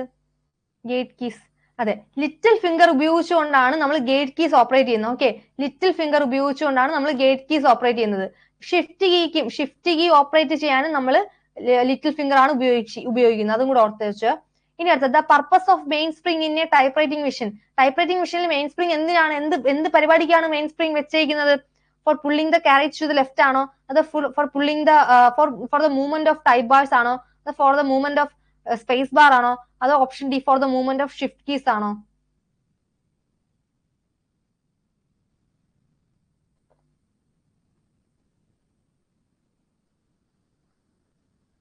അതെ, എന്താണ്? For pulling the carriage to the ലെഫ്റ്റിലേക്ക് കാരേജ് പുള്ള് ചെയ്യാനാണ് നമ്മുടെ ടൈപ്പ് റൈറ്റിംഗ് മെഷീനിൽ മെയിൻ സ്പ്രിംഗ് വെച്ചേക്കുന്നത്. അടുത്ത question, the bell ringing sign given by the typewriter is to inform you that. Bell ringing sign എന്തിനാണ്? Option A, the line you are typing is approached to be finishing point. Option B, the line you are typing has enough time and you can continue. Option C, the line you are typing is strong. Option D, the line you are typing is correct. ആരാണ് എന്തോ option ഇട്ടത്? ഇതൊക്കെ answer പറയാനുണ്ട്. Option A. ആ option കണ്ടാൽ തന്നെ നമുക്ക് അറിയാൻ പറ്റും എന്താണ് ഇത് തന്നെ ആയിരിക്കും. ഈശ്വര, എന്ത് പറ്റി?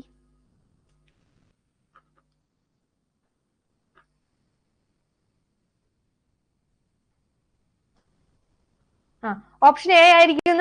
ഓപ്ഷൻ എ ആയിരിക്കുന്ന ഇത് കണ്ടാൽ തന്നെ അറിയാൻ പറ്റും. നല്ലതാ, സമയമില്ല, നിങ്ങൾ ടൈപ്പ് ചെയ്യുന്നത് തെറ്റാണ്, നിങ്ങൾ ടൈപ്പ് ചെയ്യുന്നത് ശരിയാണെന്ന് പറഞ്ഞാണ് ബെല്ലടിച്ച് കാണിക്കുന്നത് അല്ലേ? ഇനി, the key which can be type all the letters in a capital at a stretch without pressing shift key always. ഏതാണ്? ടാബ് കീ ആണോ, ഗേറ്റ് കീ ആണോ, ഷിഫ്റ്റ് ലോക്ക് ആണോ, സ്പേസ് ബാർ ആണോ?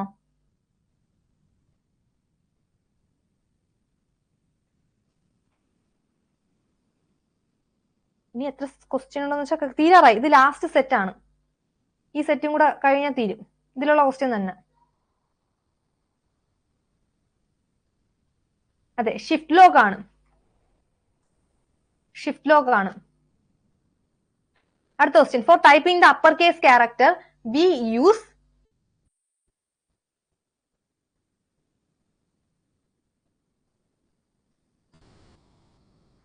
അപ്പർ കേസ് ക്യാരക്ടർ ടൈപ്പ് ചെയ്യാൻ വേണ്ടി നമ്മൾ ഉപയോഗിക്കുന്ന എന്താണ്? അപ്പർ കേസ് ക്യാരക്ടർ ടൈപ്പ് ചെയ്യാൻ വേണ്ടി നമ്മൾ ഉപയോഗിക്കുന്ന ഏതാണ്? അമൃത, A73, പ്രവീണ, ഷനിത, പോരട്ടെ A3, ആര്യ. അതെ, ഏതാണ്? ഷിഫ്റ്റ് കീ ആണ്. അപ്പർ കേസ് ക്യാരക്ടർ എന്ന അപ്പർ കേസ് ക്യാരക്ടർ കണ്ടിന്യൂസ്ലി എന്ന് പറഞ്ഞാൽ ഷിഫ്റ്റ് ലോക്ക് കൊടുക്കണം കേട്ടോ. ഇനി അടുത്ത, the cylinder or platen of a typewriter is made of by. Cylinder അല്ലെങ്കിൽ പ്ലേറ്റൻ എന്തുകൊണ്ടാണ് നിർമ്മിതമായിട്ടുള്ളത്? A wooden roller covered with stiff compressed rubber ആണോ അതോ wooden roller covered with stiff plastic coating ആണോ അതോ a fibre roller covered with stiff compressed rubber ആണോ അതോ a fibre roller covered with stiff plastic coating ആണോ?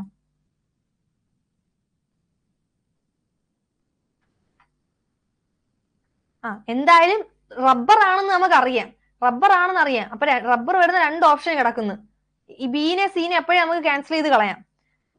ഒന്ന് ശ്രദ്ധിച്ചിരുന്നോ, നമ്മൾ കാണുന്ന ഈ നമ്മുടെ പ്ലേറ്റിനുണ്ടല്ലോ, അതിന് അകത്തെന്ന് പറയുന്നത് ഒരു തടിയുടെ പീസാണ്. ആ തടിയുടെ പീസിന് ചുറ്റുമാണ് റബ്ബർ ഇങ്ങനെ ചുറ്റി വെച്ചിരിക്കുന്നത്. ഒരു കംപ്രസ്ഡ് റബ്ബർ ഇങ്ങനെ ചുറ്റി വെച്ചിരിക്കുന്നത്. അപ്പൊ അതിന്റെ ആൻസർ എന്ന് പറയുന്നത് ഓപ്ഷൻ എ ആണ്.